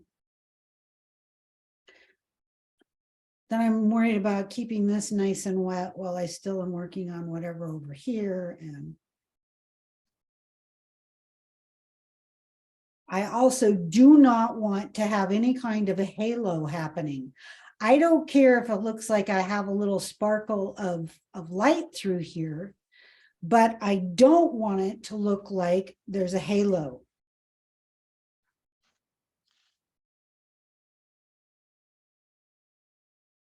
You get what I mean, right? Yes. Okay. I knew somebody would understand. And I'm gonna tip it so that it doesn't pool into that halo thing either.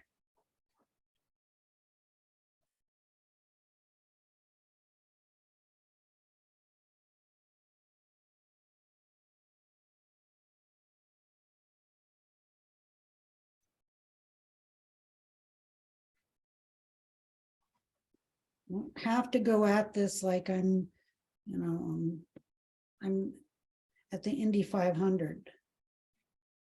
I can go at it just little pieces at a time. And I'm going to keep my eye on it over here because I will be able to see things over there that I can't see over here.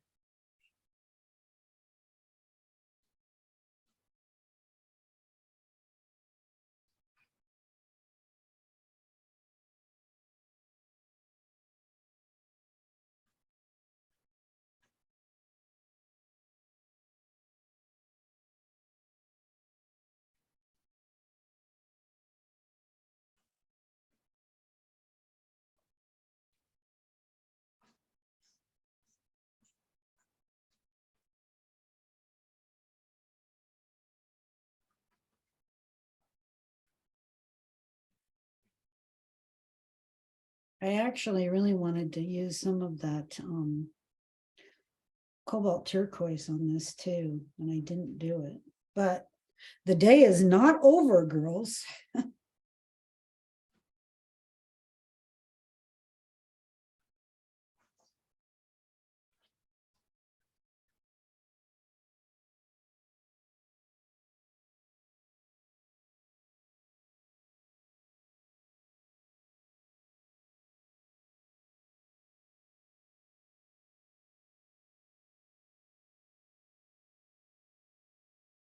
And if it feels like with this corner was all of the color was draining away from it, so just go back and put it in there. And of course, what happened was is then the rest of it looked like it was draining away. So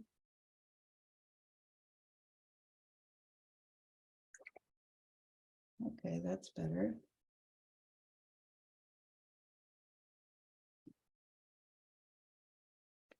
And you notice how I'm doing little pieces of negative painting right through here. And these aren't going to be white spots, but they'll be lighter.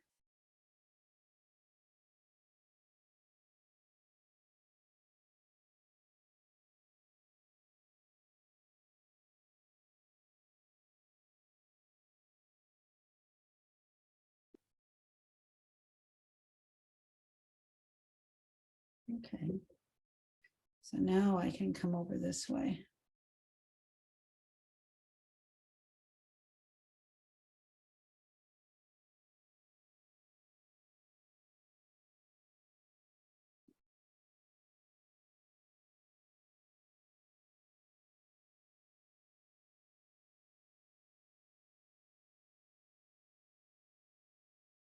And again, I'm going to do little negative painting right through here so that I have some light, medium, and dark, and then it also feels like it's going around.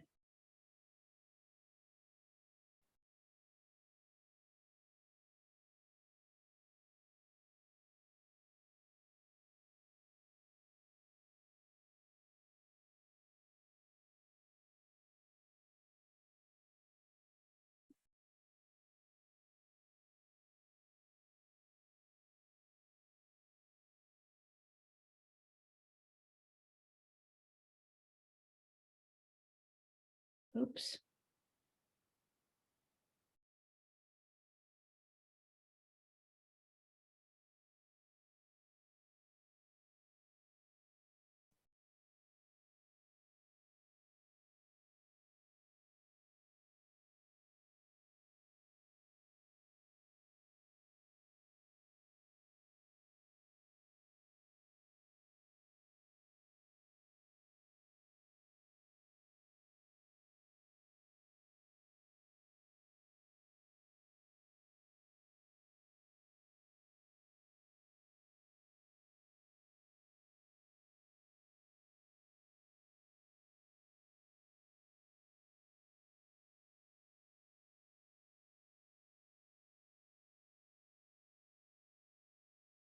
This takes a lot of practice and a lot of patience, you guys.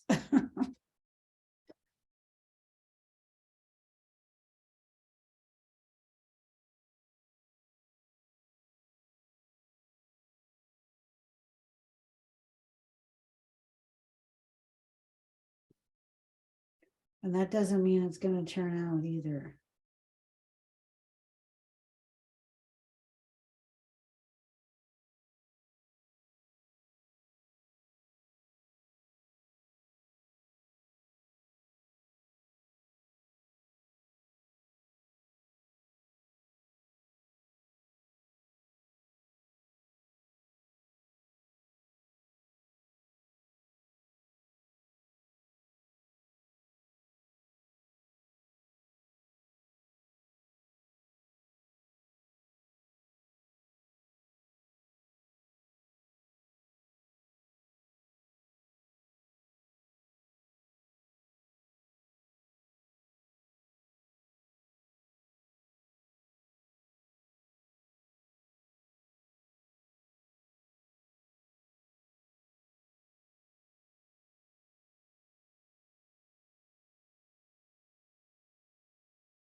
And sometimes by turning it upside down, you get a better feel about where something might be wrong.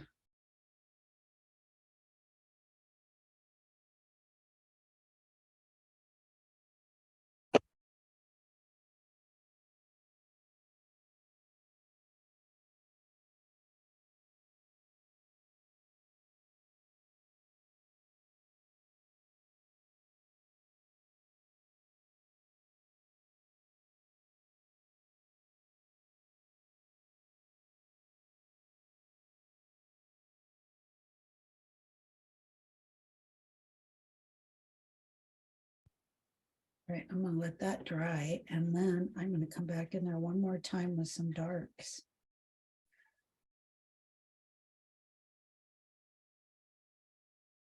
Just little pieces to show little highlights of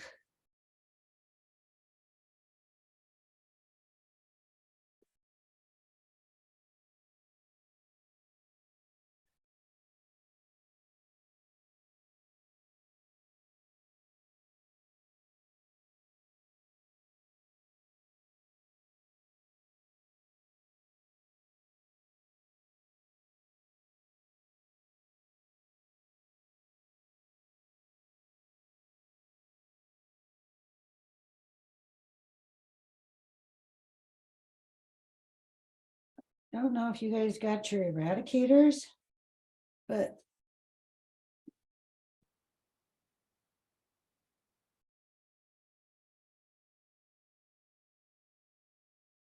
this should be a very easy way of doing this. Because I have a nice flat brush that should give me some of these very long, hairy pieces.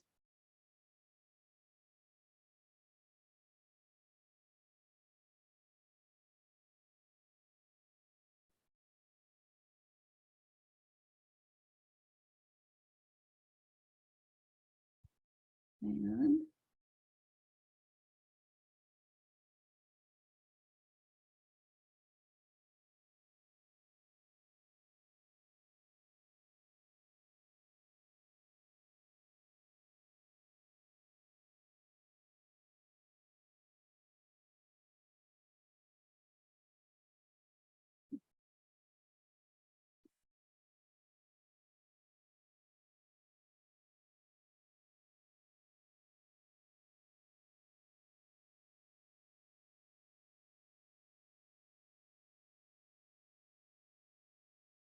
If you have a swivel chair, you can swivel yourself so that you're getting the right angle on the brush.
Thinking she's pretty close to being done.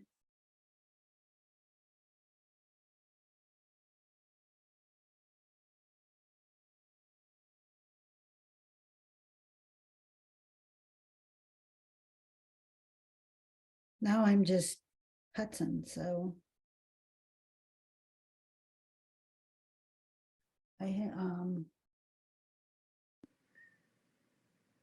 Kim, are you finished with the giraffe all the way? I think so. Are you? I think so. Okay, I just wondered.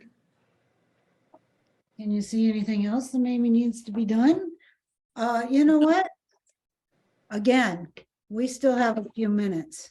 And you know what? I think she's pretty well done. I don't think there's much anything else I really need to do to her. Yeah, So, it's beautiful.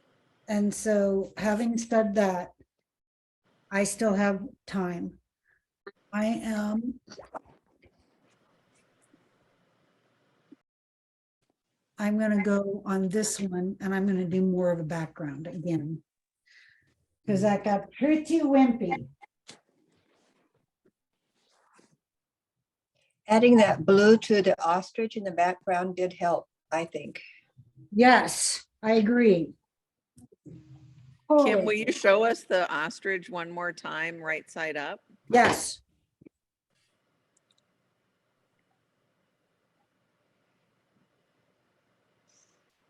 So good.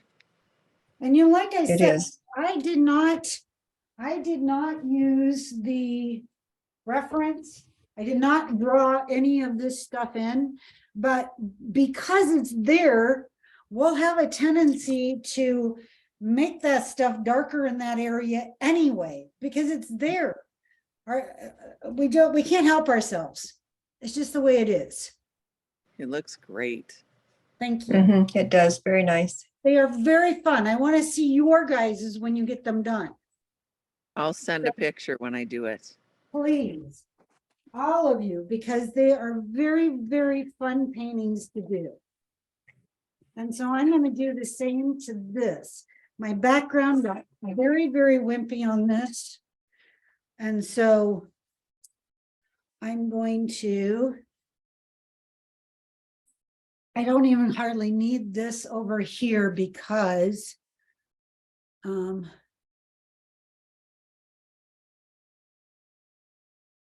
this doesn't show anything back there anyway. Are you using the same blue that you used on the ostrich? And is it just the one blue you're using for the background? Yep. Yep. What is the cerulean. blue? Cerulean. Okay, gotcha. Thanks. Yep. And I don't care if this ends up looking like a cloudy situation. That works for me. It just got too wimpy.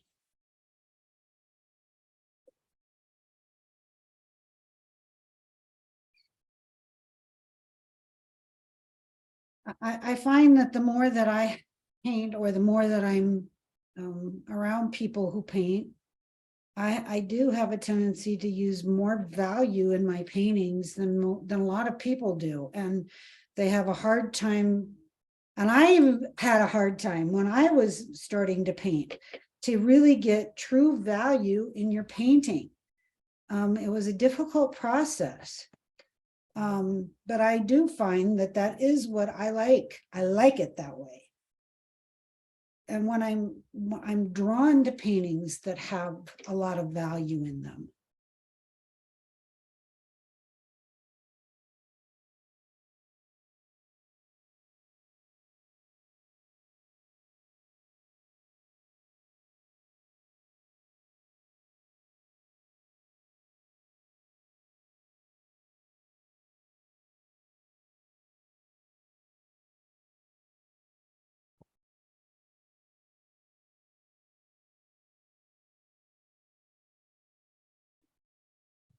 The thing about looking at your reference as you're doing something like this, it also shows you where you can cross a line.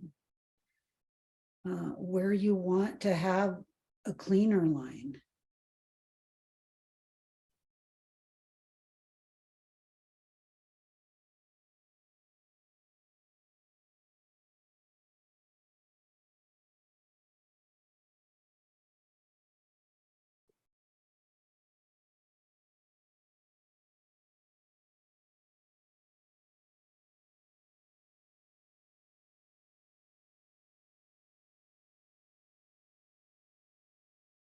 Kim, can you move the painting up a little bit?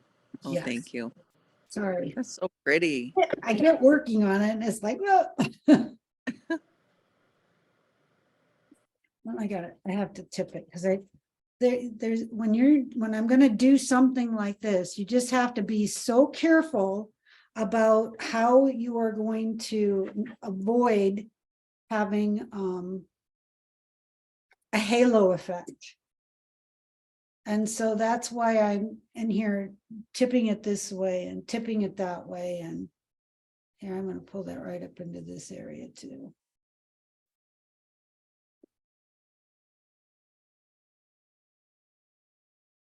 I love the added color on the giraffe. It seems like it just pushed him forward.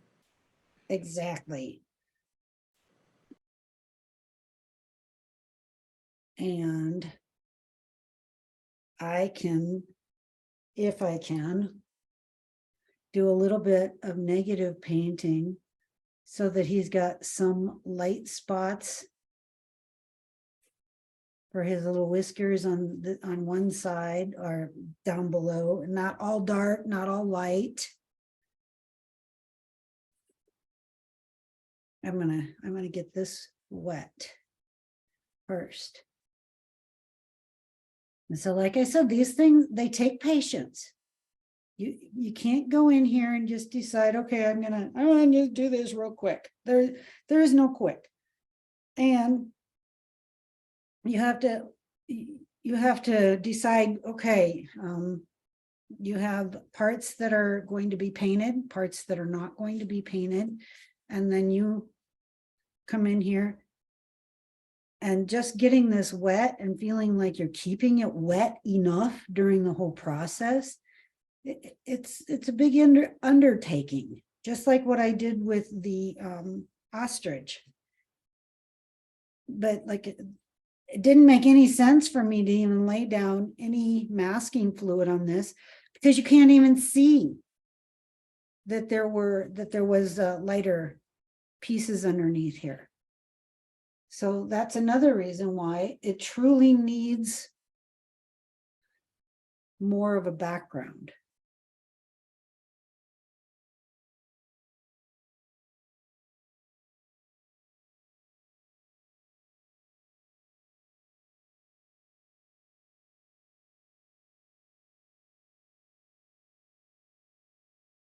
Let's do some of that. And here. We don't need it to be quite this much either. That might be too much information. So let's get rid of some of that.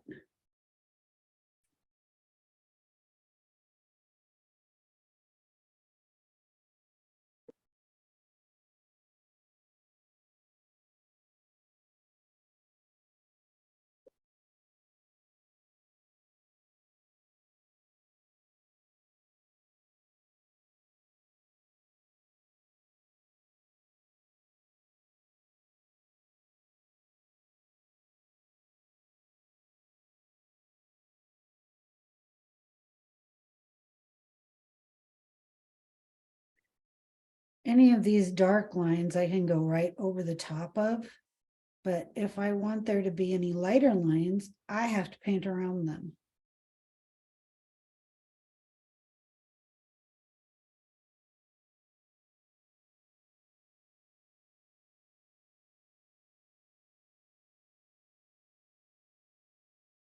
Can you even see them?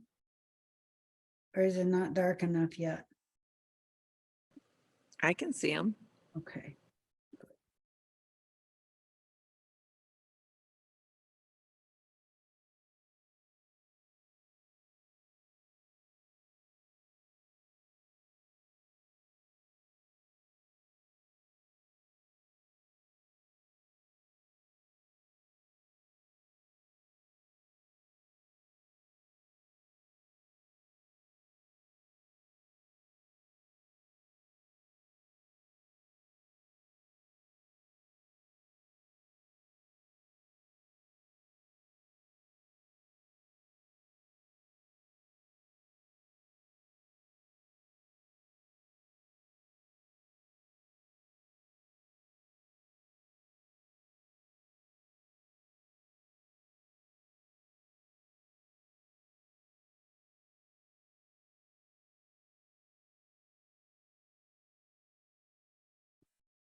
Like I said, the reference on this shows that all of these little hairs are much darker, but I don't know, seems like it's a little boring if you just do the darker stuff.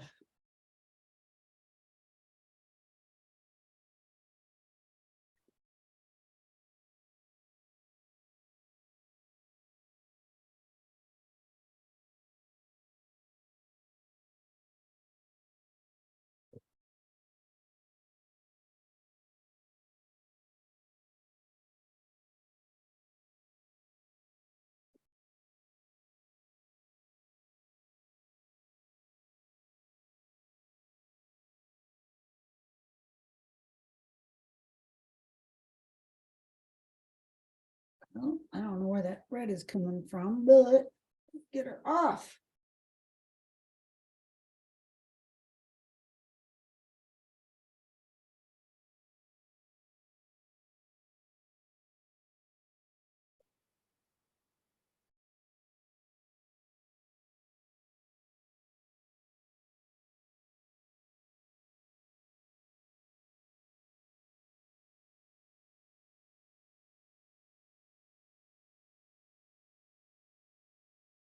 I maybe became a little bit impatient with this one. But I still like it with more rather than less.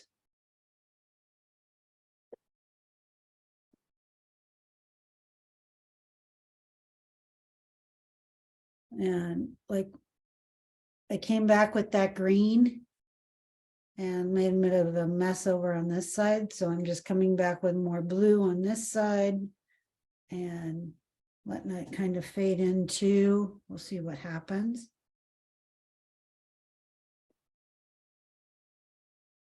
I'm all right with that.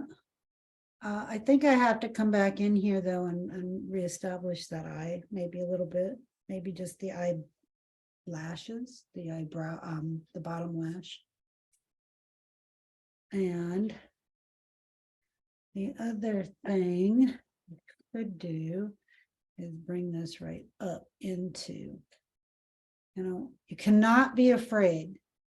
I hate to say that, but it's the absolute truth. There is not gonna ever be a winner that was afraid, okay? And believe me, I have just as much fear as everybody else does when it comes to this. But if it's not good, then it's not good. And it doesn't make any difference, if you're afraid to try it, a little something, just like what I just did right here. What difference does it make if it doesn't work? If it wasn't already working? Correct? If it wasn't working, then I just may as well try a little something, anything, for crying out loud.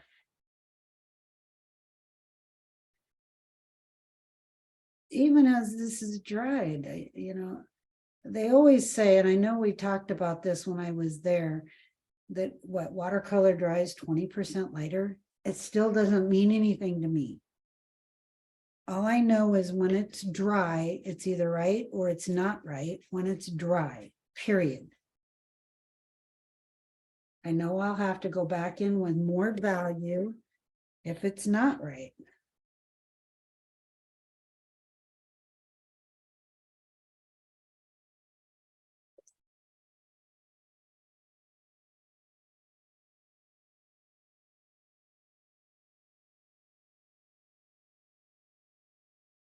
And if you have time to think about it, then by all means think about it.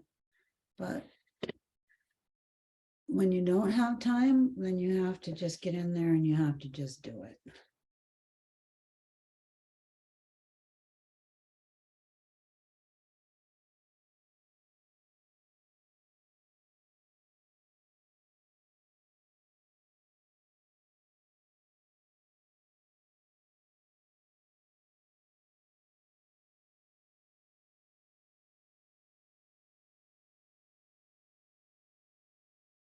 And I maybe would have liked this a little bit better had I left some of it light, but maybe not.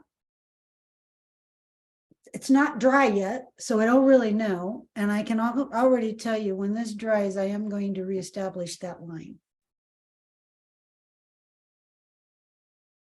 Kim, would you ever go in now with the paper towel to lighten a background? No, I don't, like we talked about, it's already going to dry 20% lighter, which I don't even know what that means. I would do this type of thing around to make more of a vignette. I have kind of up here on the top, which is fine. No. Okay. I could paint it again. If the painting really means that much to me, I can come in here and I can paint it again. Yeah. So can you guys. So don't ever feel like you shouldn't try something. Trying is better than doing absolutely nothing.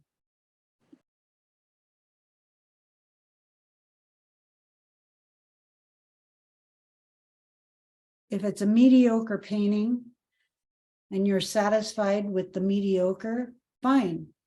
And if you're not, then get in there and try something different. Be brave. And I'm saying that to myself as I say it to you guys too, because I have to remind myself of those things.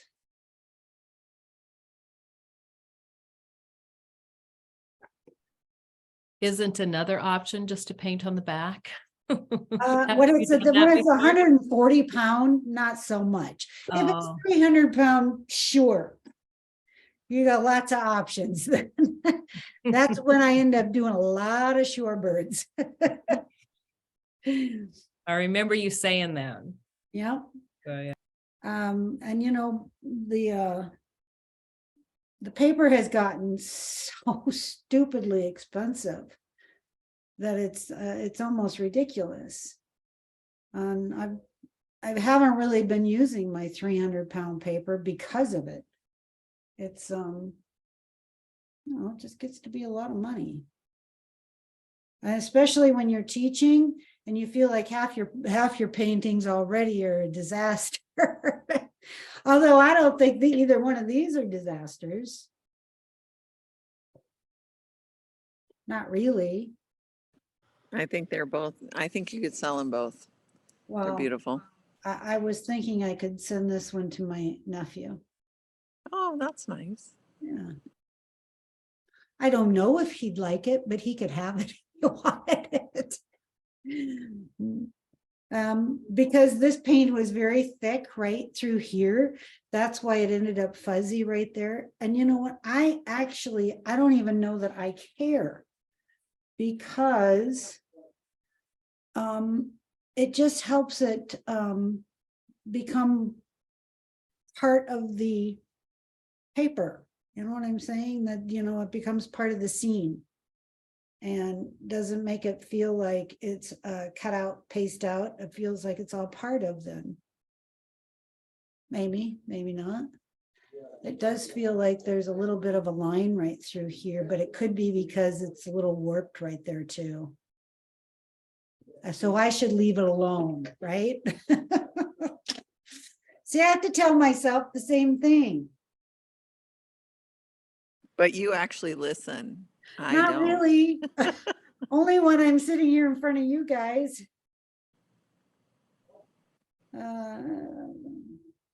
So do we have anything else somebody want to ask? We have about 9 minutes left. Do you guys want to see me do anything else? Yes. I'm Nora, and then I'm in the 8732, but I wanted to mention to you before that I wasn't painting, I was watching and everything. I was enjoying very much. And when I tried to get into the thing, I've completely lost you. So I decided to go back into my iPad. So I really believe this was a wonderful session, and I really loved it all the way, the whole thing you did. Thank you so much. Oh, you're so very welcome. Thank you. I appreciate that.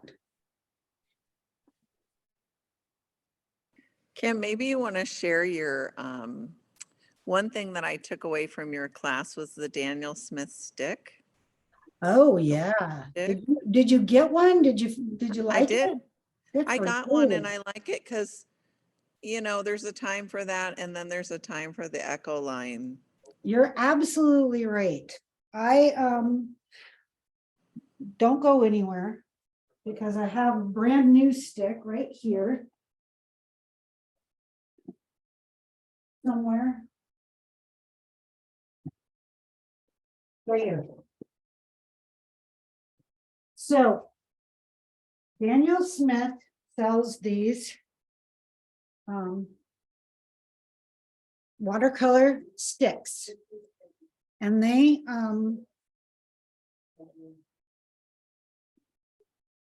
come in all different colors. Honest to goodness. I just got the white one. They're like this. You can draw with them like it's a crayon almost. You can come in here and pick some up like this.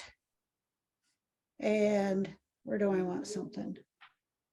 And paint with it just like this. You can dip it in water and then draw with it.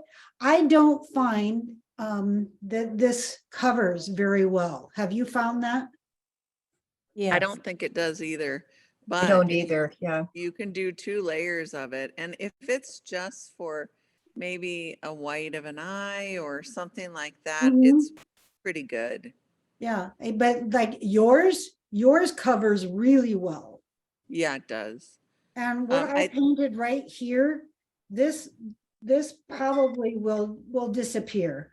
it'll end up feeling like it's just a lighter version of the paint that's underneath it. Uh-huh. But you're right. When you don't really need that heart of something happening, it's a fine thing to use. But they're very fun. And like I said, they sell a whole line of these. So I've never tried any of the other colors, although I have them, but I you have never, do, yes, you lucky dog.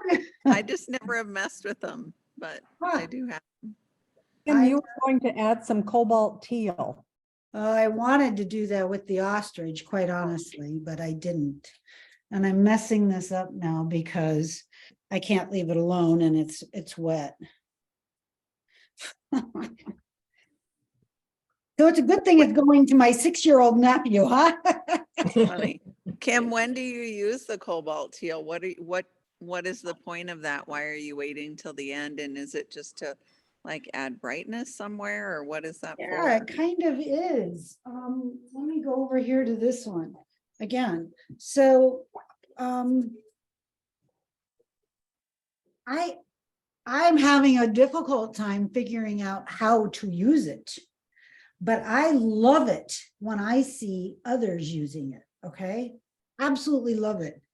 I feel like it's, so if I came in here and I just did a little bit of, if I can get enough juice on my brush, and then, bring it around, but also I think it lifts really, really easy. So if you're going to use this, you almost need to use it at the very end so that it stays right where you want it to be. And it is an opaque color, and it seems to be very opaque. I see people come in and they'll do it like, say, underneath an eye. Although I don't really want it there. That's all right, but Kim, do you have the lip color in other areas on the bird? I just can't see it very good, I guess. I have little splashes of it. It's really is Oh, the you do? alizarin with a little bit of the tad orange. Gotcha. So if I come in here and I just use it like splashes of color, I think that this could be a very fun thing, because it's so opaque, you should be able to see it, and it should be cute, or it should be fun, whatever you want to say. And if you get it in the wrong area, I don't think it's that big of a deal. You just tap on it and you get it off. Like it's on the lips right now. Just tap on it and make it go away. So if you have it on the body, do you feel it should be on the background, or you don't care about that? Not on this one, I wouldn't. Especially on this one, I would not, put it that way. Up here on the top portion of the head, I think it ends up making it look more party-ish.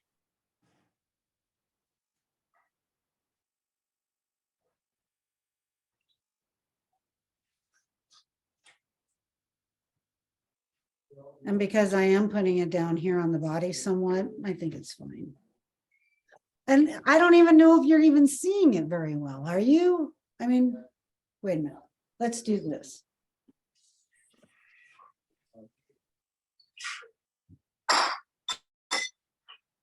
Can you even see it? I mean, I have it. Yes, you can see it now. I can see it, yeah. I have it here, but I'm moving it in such a way that I'm trying to make it feel like it's pieces of the hair. Right. And the same I way. have one more. Go ahead. I don't know why when I look at the ostrich eye, I always feel like I have a tendency that I feel I need to put a highlight in the eyeball. I have one. Well, it's kind of. The side one, is that? Well, and you know what? It really looks like. I'm not saying you should put it in. I'm saying But it's it's probably making wrong, it but look. I feel that. It makes it look as though it's part of that. What do you want to say it is? The this, Socket? this, whatever this is, Right. that's what it looks like it is. But it really is very much of a highlight right here. Right. But as I had some of that in there, I was feeling like it was almost making it look like she was, had cataracts. Oh, I see. So you wouldn't put just even a little speck on the opposite part of the eyeball? Well, if I do Would that, that screw it up, the look of I- the bird eye? I feel like it would. If I, Okay. let's just say if I put some like right here. Oh, you just did that so easy. Well, because it's very, very thick paint here, so I can come back in here. See, I actually kind of like that. I think Do I you liked really? it more when it was smaller. I liked it with your first touch rather than the second one. But I kind of like it with a little bit of a highlight. I must be crazy. And I it's don't, probably, I wouldn't say that either. And I actually think that it's all part of, you know, I have done that before on others. But, okay, let's say, let's just make it a little tinier. And I probably have it right in the middle of the eye, which doesn't make it good either. But let's do it that way. No, I don't like it there. Do you like it there? no, I because don't it's like too it much there. in the center. But if Yeah. it were over a little bit more, it would be good. Over And I on think this it- side. Yeah, I think it adds a little life to the eyeball myself, but I'm thinking maybe I'm overthinking bird eyes because they are really super simple. You don't see a lot of color in bird eyes. So I think maybe I've been doing them wrong. Not necessarily. I normally, even when I, you know, when I do a lot of those shorebirds, I Yeah, always say, leave a little something. Even Yeah. if you don't see it. And you're right, that maybe looks better. Does that look better? I like it more personally, but what does everyone else think? Let's vote. Well, I like it. Oh, like it too, but I also think that you were going to add some more darks up there, weren't you? I did already. Yeah, okay. I like it too. I wonder if it needs to be shaped a little more roundly. I you know, it could be just the way that you guys are seeing it on your. Right, thing, yes. because I did make it, I did curve it to make it feel like it's going around, like the eyeball is around. You see what what I if mean? you zoom it out a little so we can see it? Sure, hang on one more. You know, Let me get a better shape on it Oh. now. I'm just picking up stuff now. yeah, you are. Sorry. Cute. Zoom out. Oh, I just thought for a better long distance. Oh, there, yeah. Yeah. But now it feels like, Yeah. Uh, that- Yeah, you've I'd picked some like it with- stuff up. yeah, it was better with less picked up. Yes. But I did like the little bit of lightness on that side there. Now it's getting there. I don't know. There was just something about it where it was so dark, and I thought my it could instinct be is right. always, You know, like I said, when I'm doing the shorebirds, I tell people, put that light in there, even if you Okay. don't really see it. Well, now I really need to just let it dry first. yeah, sorry I screwed it That's up. all Kim, right. Nope, all is good. about that. Even maybe with just that little tiny bit might be enough. I'll check it out. Yeah, it looks good. Okay. And Kim, Does it- I just want to tell you that I love the jumbo round brush I love that one. that you introduced us to in Rapid City. Small. So it has become Small my jumbo. favorite. So I love this small jumbo. yeah, it's a nice brush. Yes, I use this a lot. Were you using it today? No, I used that 14. I don't know why. I think it was just because it was in my hand. Oh, you used it for both of them completely, right? Yeah, yep. And if No I other didn't- brush? no other brush. Wow, And here are the two. impressive. Oh, Very nice. Yeah, lovely. when this dries, I may have to do one more for this. Because my piece of paper, is, got a wobble right there. And it's looking like it's got a line right here. Kim, on that 14 brush, is that just a regular round brush or is there, it looks like it's angled. It's a 3000 S series, silver black velvet, 14 round. That's all. Thank you. Yep.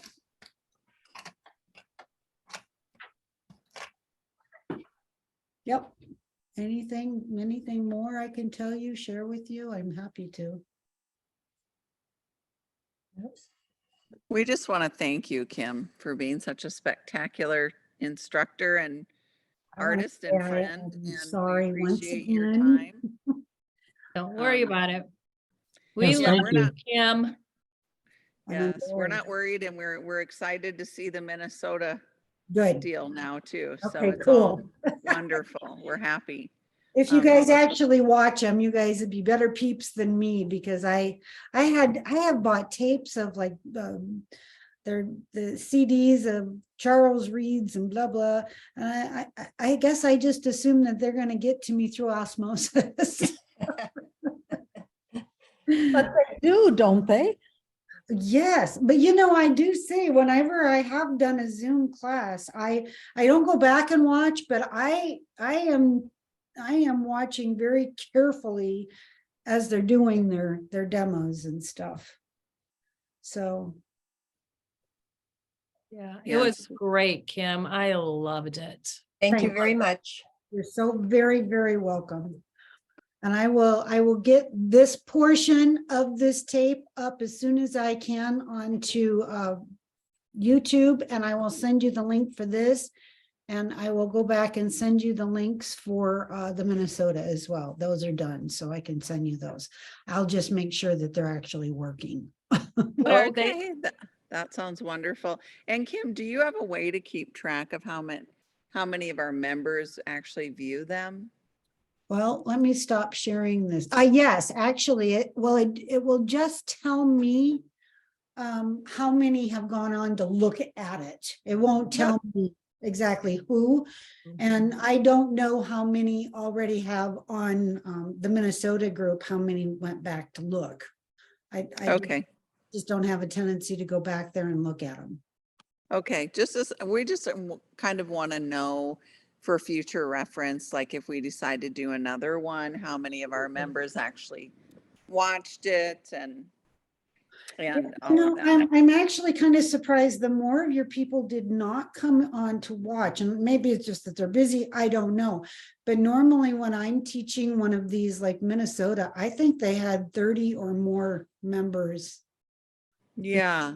And We have a lot of people that work or have sure. or had other obligations today, but they're all excited about it. Oh, good. They are. And we also have some that are nervous about trying to get on a live Zoom. I True. mean, we kind of had a few examples of that earlier in the day. And so there'll be a lot of people getting on to watch the workshop, I think, on YouTube. Okay, good. I hope so. Yeah. I mean, you know, for your guys' sake, because Yeah. these Zoom things, I don't think they're going away, quite honestly. No, I don't either. It's a much more economical way of doing this. You don't have to pay for a hotel. You don't have to pay for a flight. You don't have to pay for any of that stuff. And so I don't know. But you miss out on a lot too when it's not in person, really. with that too. Oh, yeah. It's true. I miss out of hearing you guys laugh at my joke. Right? Well, Or you laugh at ours, right? Right, exactly. So, but I still don't think they're going to go away. I mean, No. I have lots of No. them already set up. I'm doing one for Delaware.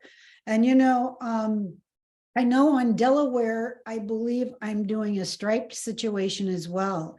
And Oh. if for whatever reason, there isn't one, which I think that there is on this one from Minnesota, I'm happy to share it with you guys. Oh, Okay. that would be wonderful. Yeah, If you're happy to. I'm happy to. Absolutely. Okay.